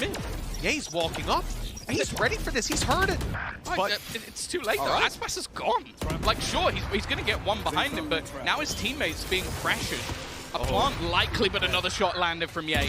It might be enough. Marv also still holding within the pit. They might have wrapped around behind him, but he's ready, hiding in the corner. So smart just to make sure that isolating him is going to be incredibly difficult, and he's landing absolutely everything. Sassy still trying to hunt this man within the pit, and he's got lost within it. Yeah, and look, Marv is actually tracing his footsteps as well. Sassy walking back through, seeing it wide open. He's going to walk into Finesse. Round closed out, half closed out. 5 rounds for OpTic. I did not see this one coming. They have done damn well to pull this one back into a reasonable position for half number 2. The operator on Yates is something to look at. Yeah, no, it's been impressive. And obviously we're going to be throwing this one back off the desk to try and break down what they've just seen, because it was a solid recovery in the end. Was a solid recovery indeed. It could have gone so much worse for OpTic, but Loud, though, they came into this map strong, and at one point, I honestly felt like, oh no, this might even be over. Yeah. I was like, is this Groundhog Day? Is Loud going to do to OpTic what OpTic did to them on Fracture? Yeah. Is this going to be one of those things where, like, you know, when I asked them to feed them back the medicine, I didn't mean in that kind of way. So, you know, good regrouping from OpTic to come back into sort of the second quarter of that half and really give us a run for what we have given them a title of defensive prowess on Icebox specifically. Less. Viper. Viper. Less. That stat line as Viper on Icebox. And again, we've touched it. We've touched on it a couple of times, but we have to mention how young the kid is, and the fact that he's stepping up in such a big way for Loud is insanely impressive. But I do think you guys are right. There were a couple of moments there where we were looking at each other going, "Is this it? Is this like, it? Are they're just gonna roll it?" What was the score at 1.5-1, 6-1? Yeah. Like, it was bad. but this is the difference from, I think, the OpTic that we've seen in the past, right? A previously weaker OpTic folds in that situation. True. They are looking a lot stronger. I do want to say that a lot of the defensive prowess I'm bringing up is just from this tournament alone, and sort of against Xerxia, that progression, that improvement that they've made has been very impressive. I will say, however, a lot of the supporting players from both of the teams, Crashies on OpTic side, less on, you know, the Loud side, has been giving me a big indication that we were talking about the tip of the spear here, but we forgot the base of the spear, and that's where a lot of this is coming from. Is 7 rounds enough allowed? Yeah. At least if you're looking at the stats, it should be enough. But OpTic, they've brought a little bit of momentum back in their side. Is it enough, Doug? No. Oh, Doug. I'm not answering the question. He's not answering. Okay, I'm just not doing it. Do you know what? 2 people that I feel like could answer this are, of course, Mitch and Tom. Do you guys feel like it's enough? I'll leave that one to you, Tom. Let's not answer. Let's just... No, Sue asked you a question. Is it enough, Tom? I don't know. Yeah. Tom's having some microphone issues, but yeah, he said easy. Easy game, I think. What was that, Sue? Sue shouted, no. So here we go. Half number 2 kicking off. Already got a blade going over towards yellow. And they know there's a player up top now, Sadik. Having destroyed it, less. Grabbing a tag, 2 players in position. Sadik able to grab 1, TP out, and this is a poor start for OpTic, at least able to heal up the damage onto Ye, but with Crashy's down, they lose a lot of their initiator utility, their ability to fight behind the wall, and of course that drone that they're going to want to clear out some of those ranged angles. They've got to be careful of Aspas. It seems like they're definitely aware of the potential of his push, but might be able to just catch it's one bullet. But actually, it's going to be Sadik going down instead. They left Ye lurking around, and that kill might be enough just to try and bring them back in the direction. Now, they've got to be careful, because Les trying to be a little bit cheeky around the edge of this screen, but not necessarily wanting to overcommit here. Only 1 bullet remaining in that headhunter for Ye, and then the round's going to get pretty difficult for him in ranged fights. He's going to hold on to it for now. You can see the movement coming around. The A site wall will break in the next couple of seconds, and OpTic are going to look to push through to the A site on the back of that. He's got 2 slows, though. That's the thing. This wall was put down so late that it almost becomes very awkward for them, and he's going to be able to delay them even further. Slow in. Okay, they might be able to delay a little bit more with the screen also put into place. This is really difficult for them to try and push through. This is so well played from Loud. That's one of the most perfect pistol rounds I think I've ever seen a team play, just with the utility, with the late wall, and with the aggression on the other side of the map. Every single part of that was just so well planned, man. The wall going down late buys them enough time. The slows in play, the shock dart. That amount of damage that he got out of that was insane. I saw everyone walk through that wall on orange. Oh, wow. Brilliant. And for OpTic, also, this is 4 in a row for Loud. They've won the last 4 pistols. They just keep clocking them up. And you cannot underestimate the early advantage that gives you, being able to build up those rounds. It does, however, rely on you winning the follow-up, which, I mean, OpTic have looked okay with pistols in hand, and especially the headhunter on Ye, but they don't have a lot to play around outside of Finesse and Ye, like it's classics. I'm seeing Aspas. I'm seeing a Marshall, and I'm getting flashbacks. Ah, they're going the other side, though. Look, going to the B side. They're not going to give it to him. He can retake. If they have to retake, I think it's already a pretty big problem. That is true. Sadak's here as well, though. Only 2 bullets left. There's only so much that Ye is going to be able to do here, and they are pretty well set up for a quick rotation. Screen going down a little bit deeper, but Lex just playing above it, and they have a tasty little crossfire to try and delay anyone through. Finesse will at least be able to take 1, but it's now left onto Victor just to try and get anything else. Even an extra kill here would be huge going into the next when they have a bye, but it's controlled from Loud. Only 1 player lost. And while Sadak, I think, is even going to retrieve that extra SMG that was dropped to the floor. Disciplined play is exactly what we want to see. You know, you have room to play a little overconfident in those kind of rounds in the early stages of a tournament in your regional games, but when it comes to the upper bracket final here at Masters, yeah, you got to really dot the T's, cross the I's, something like that. There are 4 rounds in between them. OpTic are in a pretty good spot. If they can manage to pick up this round here, they've got rifles in hand. Ye has to take light shields, but not the end of the world. Really, what I want to see, though, is what Loud have planned. With weaker weapons, typically we see aggression, and Loud have been a big fan of aggressive plays so far. Sadik's already up in their face, but he's been spotted. He's going to fall back now, play with the team. They might try to punish him and end up walking into these other 2, especially now with the TP, faking out that they've left. They've seen Aspas. They know the other guy's gone, but they don't know about Les, who's tucked up in this corner. Pancata's being caught pushing A, though, and this will stop OpTic from really just running forward and giving it away. With Les peeking into them, that's an easy punish. Yeah, the surprise factor was there, but it's not going to be fallen for. Sadak now the only defender of this site. Again, any damage he can do in this round would be fantastic, but you can see how patient OpTic are being. Making sure they clear out other portions of the map. You can see the rotation starting to go back in the other direction, and Sadak has been able to dodge the utility, but that's almost just a ruse. It's trying to pull players in as they slowly lurk back towards this A site. OpTic have played a very good round, and now the only man that stands in their way is Sassy.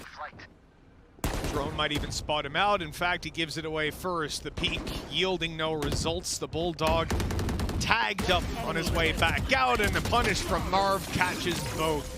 6 on the board for OpTic, and what's most important is that Prime Gaming flawless economy is now flowing on the attacking side. Yeah, and I like that they're not just overcommitting to things here. Like, they managed to get themselves some opening duels, clear out what is an early stack. They don't then just go running straight into the site. Yeah. They play it very, very slow, make sure that nobody can catch them off guard, and then even isolate a couple of extra jewels as the other players try to get aggressive. And you can't really blame Loud for that. That's the only real decision that they have in that scenario. Now, though, is where things get a little bit more interesting. Aspas straight in onto the operator. It seems like Sadak is just going to be playing with the Headhunter in this round at least, unless he can get a fair few kills. And already Aspas is really trying to poke the bear with an aggressive swing. I like the idea, try to assert that map control early, but this time around, nothing connected. You've got an orb blocking off mid, and look at Marv sneaking his way in towards the tube, hoping to grab a kill in the late round or have the same lurk that, I mean, we saw from him in the previous round. For Loud, it's slow play, but they're stacked up towards the A side of the map, having so much information from Sadak. Now, though, he's in trouble. He's given up the control, and he'll try to grab a peek or two with the Headhunter in hand. Nothing found, and he can stick around a little longer. Great shot, but it's not the kill. He still has the TP online. He's waiting to use it. Wants to try to grab a frag first. Now revealed on the back of yellow. Nades are coming through, and he realizes, okay, I've eaten enough utility. Time to get out. He still manages to buy a lot of time, though. That's like 20, 25 seconds just off him taking ridiculous jewels that realistically had no right of ever winning. Still, though, deeper control going to be taken. Not really a whole lot they could do. Shock Dart, not quite going to close out Finesse, so they will manage to get themselves into an afterplant. Marv is still waiting in the tube, hoping perhaps that Sadak goes down to delete that bit of utility and allow him to flank, or to catch the rotations. There's Sadak down. Now it's Marv's time to shine. He's going to be sneaking through, grabbing this off angle, already deleting Sassy. And with this control, they have to go back and deal with him, and Les does exactly that. His third kill in the round. They're defusing inside the orb, but Crashies shuts that one down. A quick double to give the round over to OpTic.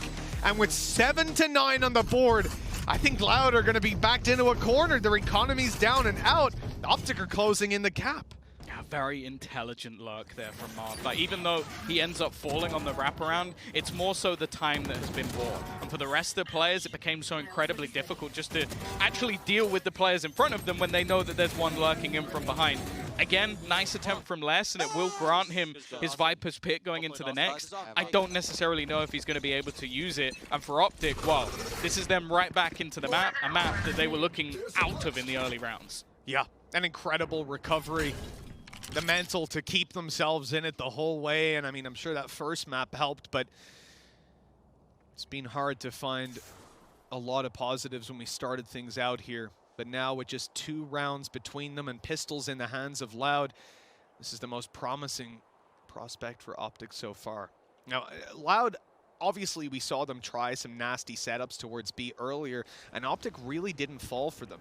I think now, after seeing how cautious OpTic are in the anti-ecos, Loud decide to spread out the net a little bit more, look for some duels, and of course still have this aggressive position for Sadak, but that's why they're droning it out, and he'll do well to avoid this if he does. It's turning around, it's checking below, and there it is. It spotted him.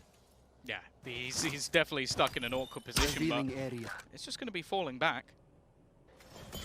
Still able to, again, just buy an awful lot of time, but the fact is, because of this, the rest of the players haven't rotated. He still has vision, so they can have a full stack up on this site. Yes, the weaponry is atrocious, but it's just the numbers that could make it awkward. Could definitely be the difference maker. Now, they've spotted a bunch of players here. Sassy and Les showing up on the pistols. But the cat is punished on the way back. Les with another. They're even forced to use the res. Already it's a costly round for OpTic. With 10 seconds left, they're in danger. A great tag in. Crashies, 14 HP to play with. They can't throw utility at him, and they can't get to him. The plant is secured. And OpTic now just need to deal with these last 2 players. But that might not be that easy of a task. I mean, now with the suppression gone, Les can actually use his Viper's Pit, but it's finding the opportunity to do that that's really going to be the problem. Oh, trying to find something on the road. Sadak also has his Headhunter back, which was taken away just moments ago. Viper's Pit now is utilized, but instantly removed by Victor, and they will close out the round. It is way too close for comfort for OpTic, but they stabilize and get themselves to H. I mean, they used a res in that round. This was a devastating blow by Loud with the weaponry that they had no in it. command as well. Yeah, they like, this is a situation where Loud should walk out with 2, maybe 3 kills, and instead they made a serious argument for winning the round. If it wasn't for Victor having gone up and above at just the right moment to be able to dive down knowing exactly where the Viper was, obviously seeing where the pit had emanated from, if that hadn't happened, if he was 2 seconds slower, this round becomes incredibly unpredictable. Yeah, that's the one major cost, though, is that the Viper's pit was utilized and didn't really have the impact that they desired. So at least something dissipated by OpTic in that round. Less as well is 25 and 10. The 17-year-old on the stage is an absolute superstar, but OpTic are grinding back. And that's the terrifying thing about this roster, and it has been for quite a while. Like, you look at their previous runs in Berlin, for example, they were never necessarily clean, but they always had this comeback mentality. There was always an option for them to just swing into the server and suddenly become this force that we've witnessed. And with an in-game leader like Finesse, I'm not surprised by that at all anymore. The difference is, okay, Loud have got themselves a timeout, got themselves a moment to breathe. What's their plan in this round? It's a tough one. On the defensive side, rocking up into this, you already know that Les is, I mean, he's popping off. Like we said, 25 kills. The next player on the server has got 14, let alone his own team. Yay. That's El Diablo. Exactly. He can hype up a lot of fights in this, and I think probably you're looking at Ye and Aspis most of the time, but blindsided by Les in this series. Even still, Loud only lead by 1 round, and it's been quite a while since they've gotten one on the board. Momentum in OpTic's favor, and Sadek. Oh, this is not a great early fight. He gets tagged up, luckily not taken down. He's able to fall back and leave his utility to hold position. He'll spot them as they come past the choke point. But now he needs to land his shots, Tom. He doesn't have an escape for another couple seconds. There's an opportunity. They found my trap. He's not going to connect it, and they're now starting to close in on his position.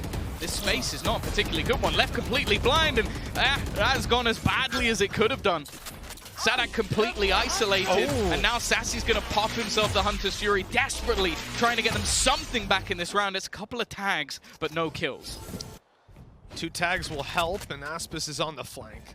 Moving into their spawn, containing them for now. The problem is that the front lines aren't that strong, and now you're going to have players unable to really say anything with their utility. Tankata completely canceled out. Les, at least good for a kill, but then they lose spawn. And with Sassy down, a Viper's Pit covering the back, this is a very advanced plant that probably won't be read for the most part, although Tankata gets past. They're not watching the flank. He's managed to get past all of the utility. He smoked it off as he walked through. I don't know if this is going to be expected. They've spotted him move within the pit. This one should be free. That's at least the first. Now they don't know where the remainder is. The swing around from Marv might have just changed it. And now it's left onto the Viper versus Viper. Les needs a huge play, and he's right on the edge of it. Marv making that move around and just looking to try and tap onto the spike. He's going to get it to half, but surely there shouldn't be an opportunity here for Les to do anything else. He does not know where that last man is, but he made a noise. He's not going to check above, at least for now. His teammates might have just called it out. And again, Les is going to come through when they need him the most. A 10th round on the board. This man is on fire. Unbelievable clutch to win that one out. Les had to dig deep up against a Viper's Pit, but the pit not being on the spike ultimately cost them, with Marv having to try and make a play, and the fact that he made noise getting off the rope. Yeah, I don't even know in the moment if Les heard that, but it's his teammates' call. Yeah. Because you see just instantly he just looks straight up and knows that there's a man above. Probably maybe the most important call in the tournament so far for them, as they now get their way to double digits. And well, OpTic, they're going to have a bye. They've got themselves a tour de force, so definitely don't count them out in any stretch. But that is a blow. 10-8. A 2-round lead. Maybe that's the wind in Loud sails now. That was a risky little peek out of Pancata. Hunter's Fury landing a tag, no kill. Drone down mid, spots them at this point. You know OpTic are spreading the net again. Oh, actually, Ye is walking all the way through. This is an incredibly aggressive push. He has no escape from here, but he's going to go for it anyways. Looking now to duel down the alley. This tour de force could decimate anybody that peeks into it, but instead Loud are just giving him the space. They're like, hey, you want kitchen? Yeah, take it, dude. No problem. You're not getting on the site. But now it opens the avenue for them to challenge Pancata from 2 different angles, and that could be problematic. He's going to try to push in. Yay won't hit the shot. That is ego in Yay. I don't think he'll be used to someone doing that to him. Res online. Pancata's managed to come through. And Victor's completely confused. He thinks he's still down by the tube, and now he's managed to take a weapon. Sadak has found space as well, and now it left all onto Crashies, trying to take himself home. A 1 versus 5. Well, he'll get the 1. But yeah, that round did not go in any manner the way I expected, and definitely not that clean. Well, OpTic tried to pull out some sneaky plays. It didn't pay off, and now they're left in a really awkward spot. No ultimates online for them, and Pancata here, I don't know how he got the second one. Victor had flashed in, he peeked left, he peeked right, but he didn't look down the alleyway again, assuming that Pancata tried to take a little bit of space, gone down the tube, something like that, but no, it was patient play out of the man who had previously sprinted with a Guardian into a tour de force. A confident play, they yield the result, and now with a 3-round lead, they are just 2 away from booking their spot in the grand finals and making history for Brazil. OpTic, 5 players stacked up. Look at the weaknesses here, though. Both Marved and Finesse are having to play with Spectres. Aspas, an aggressive position. Already going to tag him up, so forcing him back, and they've got the screen to give him that extra little bit of space to fall. Also going to utilize the wall fairly early, and well, you can see the fallback after the drone tag, just basically trying to delay as much as humanly possible. Still though, 4 players here at the moment for Loud. They've got a solid read.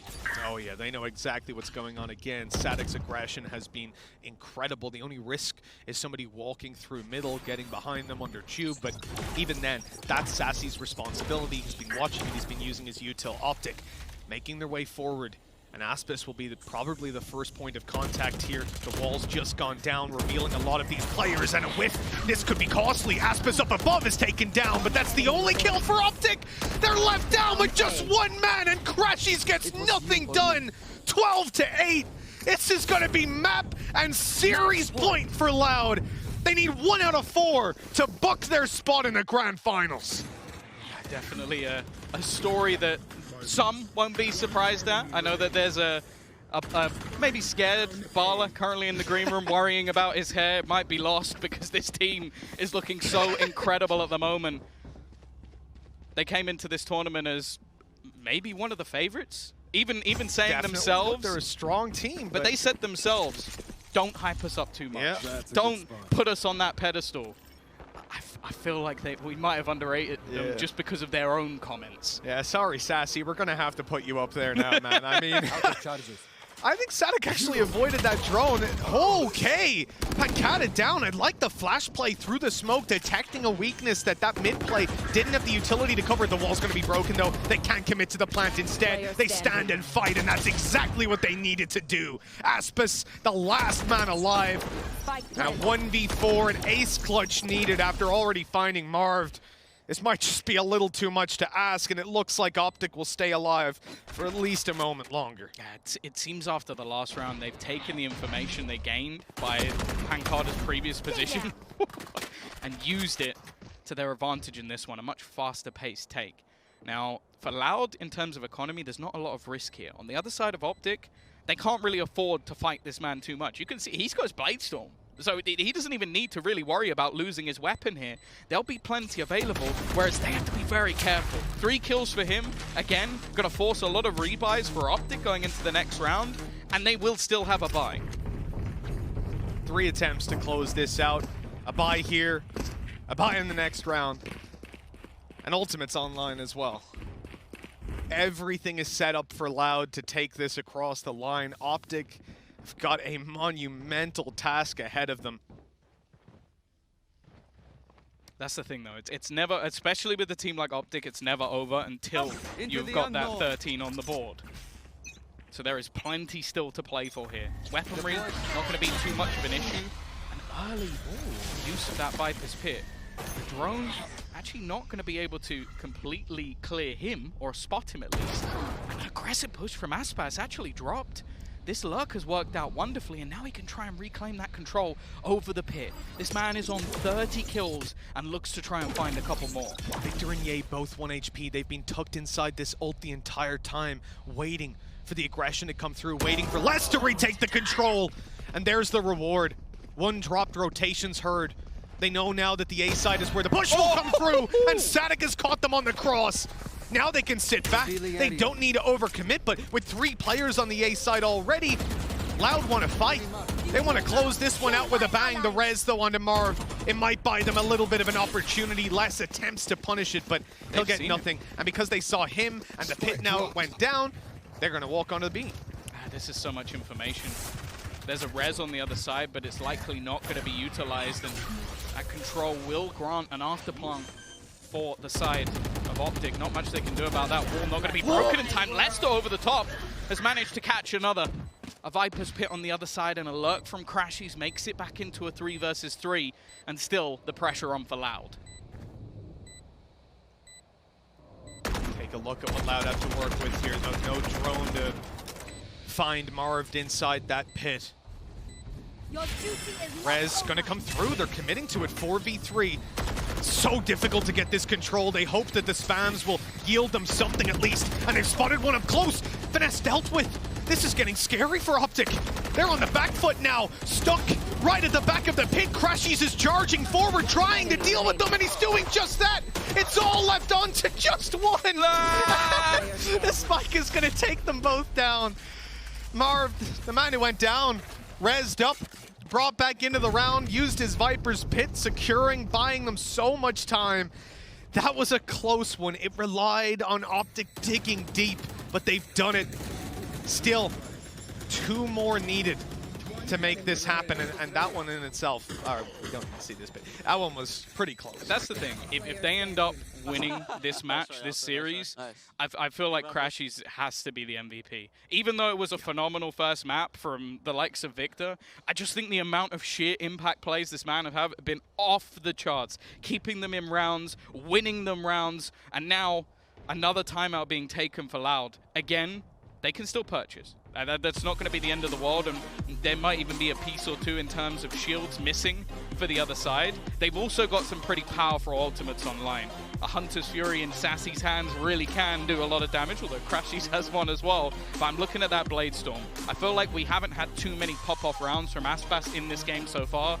I think we're due one. I mean, he's bottom of the scoreboard, and I'm just going to say, Les is 33 and 12. Yeah, it doesn't get any less ridiculous. Hey, it's actually crazy looking at that scoreboard. It does not look real. This guy has had the game of his life. And if they win it, I think there's going to be no doubt who's taking MVP. Yeah. I want to see one name on that vote. It's going to be unfortunate as well because, again, if they win, as you said, he's MVP. You're 17 years old and you've got to try and beat a game where you're getting probably more than 33 kills. It's like, peak it's going to take me years to beat this one. I'm going to need a few OTs in there as well. Yeah, in an upper bracket final. You know, you do this in early stages, opening game, I'm going to say the other team's bad, but that's not the case here. And with 2 rounds between them, OpTic, they need to prove that they've got what it takes to bring it all the way. The operator on Sadik is pushed out. Good recon. The utility clearing back yellow as well. This is giving them a lot of control and a lot of room to play with. An old Dorb recovered. Won't really play into all too much just yet. Victor's still quite far away from that ulti. The drone clears a lot of space. Problem is that wall's going to go down fairly soon, so Finesse does well to close the distance. Up is down. This is a fake. They baited it out. They baited out the Hunter's Fury, and now they're going to pressure him. Ye gets that spot on. The timing onto Sassy, there was nothing that he could do. And again, they're going to start to reset back in the other direction, but they're leaving players behind. This push and pull from OpTic has been sublime on this attack, and there's only going to be one man in their way, and he's just not connecting those knives. He says the Vandal to work with, but Sadik going down. The numbers are so thinned out for Loud. This is almost okay, kill for Pancada. Still, 2v4, the weapons that they've got, the economy is very low. It looks like they're opting for the save. Pulling back to fight at 12 to what will be 12 to 11. And I think that's guaranteed now. Loud on the other side of the map. Incredible recovery by OpTic, and it feels like that has been the story for them, right? Their disruptive play to start was incredible. They haven't really been able to do the same moving on to Ascent in the same way, and certainly here, I think familiarity with the maps and the setups, really, that gap closed in after Fracture. Yeah, I think as well, the other thing is just that control. Like, their attacking side has been something to almost marvel at. Like, the way that they're able to play around the utility they have, but also the push and pull. Taking control away, giving it back up, and then just slipping into a position where there's so much space for them to take, just because Loud are constantly trying to rotate to work out what they're doing. I was about to lose my goddamn mind. I thought, because I was still watching the gameplay, I see the guy trying to save, like, Aspis is running around trying to save the operator, and the round ends, but just before it did, they hit the replay up, and I heard, I am the hunter. I was gonna be like, Crashies, what are you doing, bro? But no, okay. 12-11. Hunter's Fury online for Team OpTic. That's the only ult they've got to play with, but it's damn sight better than what Loud have. Weaker weapons coming out in the form of a Bulldog. Utility still pretty healthy. Over on the Loud side, this is the final round of regulation. OpTic gonna try to bring us to overtime here and now. And look at how slow they're playing this again. They like to apply the pressure, but the players on the other side of the map are holding for Loud to push up and seize map control. This time, though, Loud are not having any of that. They're not going to be found by some early aggression. Instead, they wait, they turtle, and they allow OpTic to make the first move. Yeah, you see early shock darts as well coming out from OpTic, basically just trying to destroy the traps and give them a little bit more freedom around the map, although it hasn't really worked out. And because of this more passive hold that's currently there, OpTic are now slowly making their way forward. Now there's a relatively aggressive position.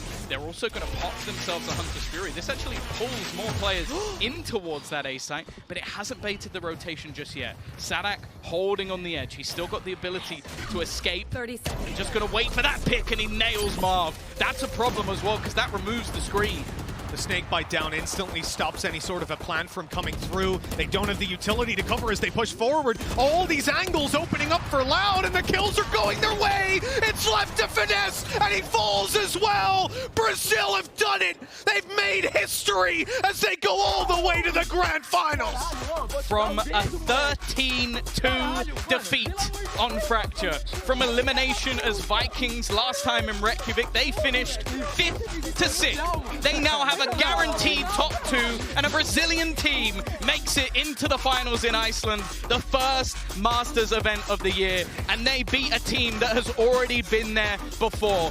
The resilience of this squad, a superstar performance from Les, and well, who is to doubt Brazil at this point? Absolutely no one. They went down 13-2 on Fracture. It looked like they forgot how to play Valorant on that map. What a bounce back. It says so much about this team. The mental fortitude is there. The bold buff is real. They've made it all the way. Already. We knew that already. Come on, you stood next to them, you know? Yeah. But no, honestly, you could not be happier for Brazil. And the terrifying thing as well is you're either of those lower bracket teams, you've got OpTic to face against. And that's the thing. They have already lost the series within this tournament. I believe that, I don't think I'm in any doubt, they will have played the most matches of absolutely anyone because of the route they've had to take. So in reality, there is so much opportunity for this to be a best-of-5 rematch, and honestly, we've got some amazing storylines of the likes of Zeta, Caprex as well doing it for SEA, but I feel like this almost has to be the grand final just in the series that we witnessed. Yeah, maybe ban Fracture next time around, but after that, could be one hell of a game. I'm so impressed by what we've seen from Loud today, and you know, if I see these guys winning, I'm thinking maybe Ye had kind of a bad game. Aspis was able to win those duels, and that could be what flips it, but Les closes that one out. 33-13, 375 ACS. He is in a leagues. 13-11 game as well. Because like, if it's like a 13-2, you're kind of like, oh yeah, 300 ACS, that's expected. Yeah, You just eco destroyed frags them. in there, But easy peasy. In a game like this, it's so ridiculously close. You could genuinely make a highlight reel of him and him alone, and you could also make one of every other player within this match. Because Crashy's had some incredible plays. Marved as well was performing to a high standard. I don't think there's a player that you can really say was slouching, and that's what makes this one hell of a series. And well, this makes it that little bit better as well. The passion of the Brazilian fans. As said, in my opinion, it's completely unmatched, but we might have to see a little bit later on because I'm sure there's going to be some Japanese fans who might disagree with me. Oh yeah, I think they're going to be hyped up, but look at that, and it's even on a small scale compared to what we know is out there and what will be in the future, but there it is. The fist bumps to close things out. Respect for the Brazilian region, well and truly earned. We came into this tournament and we had some ideas of how things would go, but it has been a tournament of surprises from start. Well, I won't say till finish just yet, but right Still here, a long way to go. I think most people would have pinned OpTic as the favorite, certainly have had their suspicions about Loud, but after that first map, it must have been tough to still wave that Loud flag, to still believe the Brazilians would breeze through that upper bracket, but they did it. And at this point, like you said, Tom, there's no doubting this region. They have pumped out some of the best FPS talent time and time again, and now, finally, it's their time in Valorant.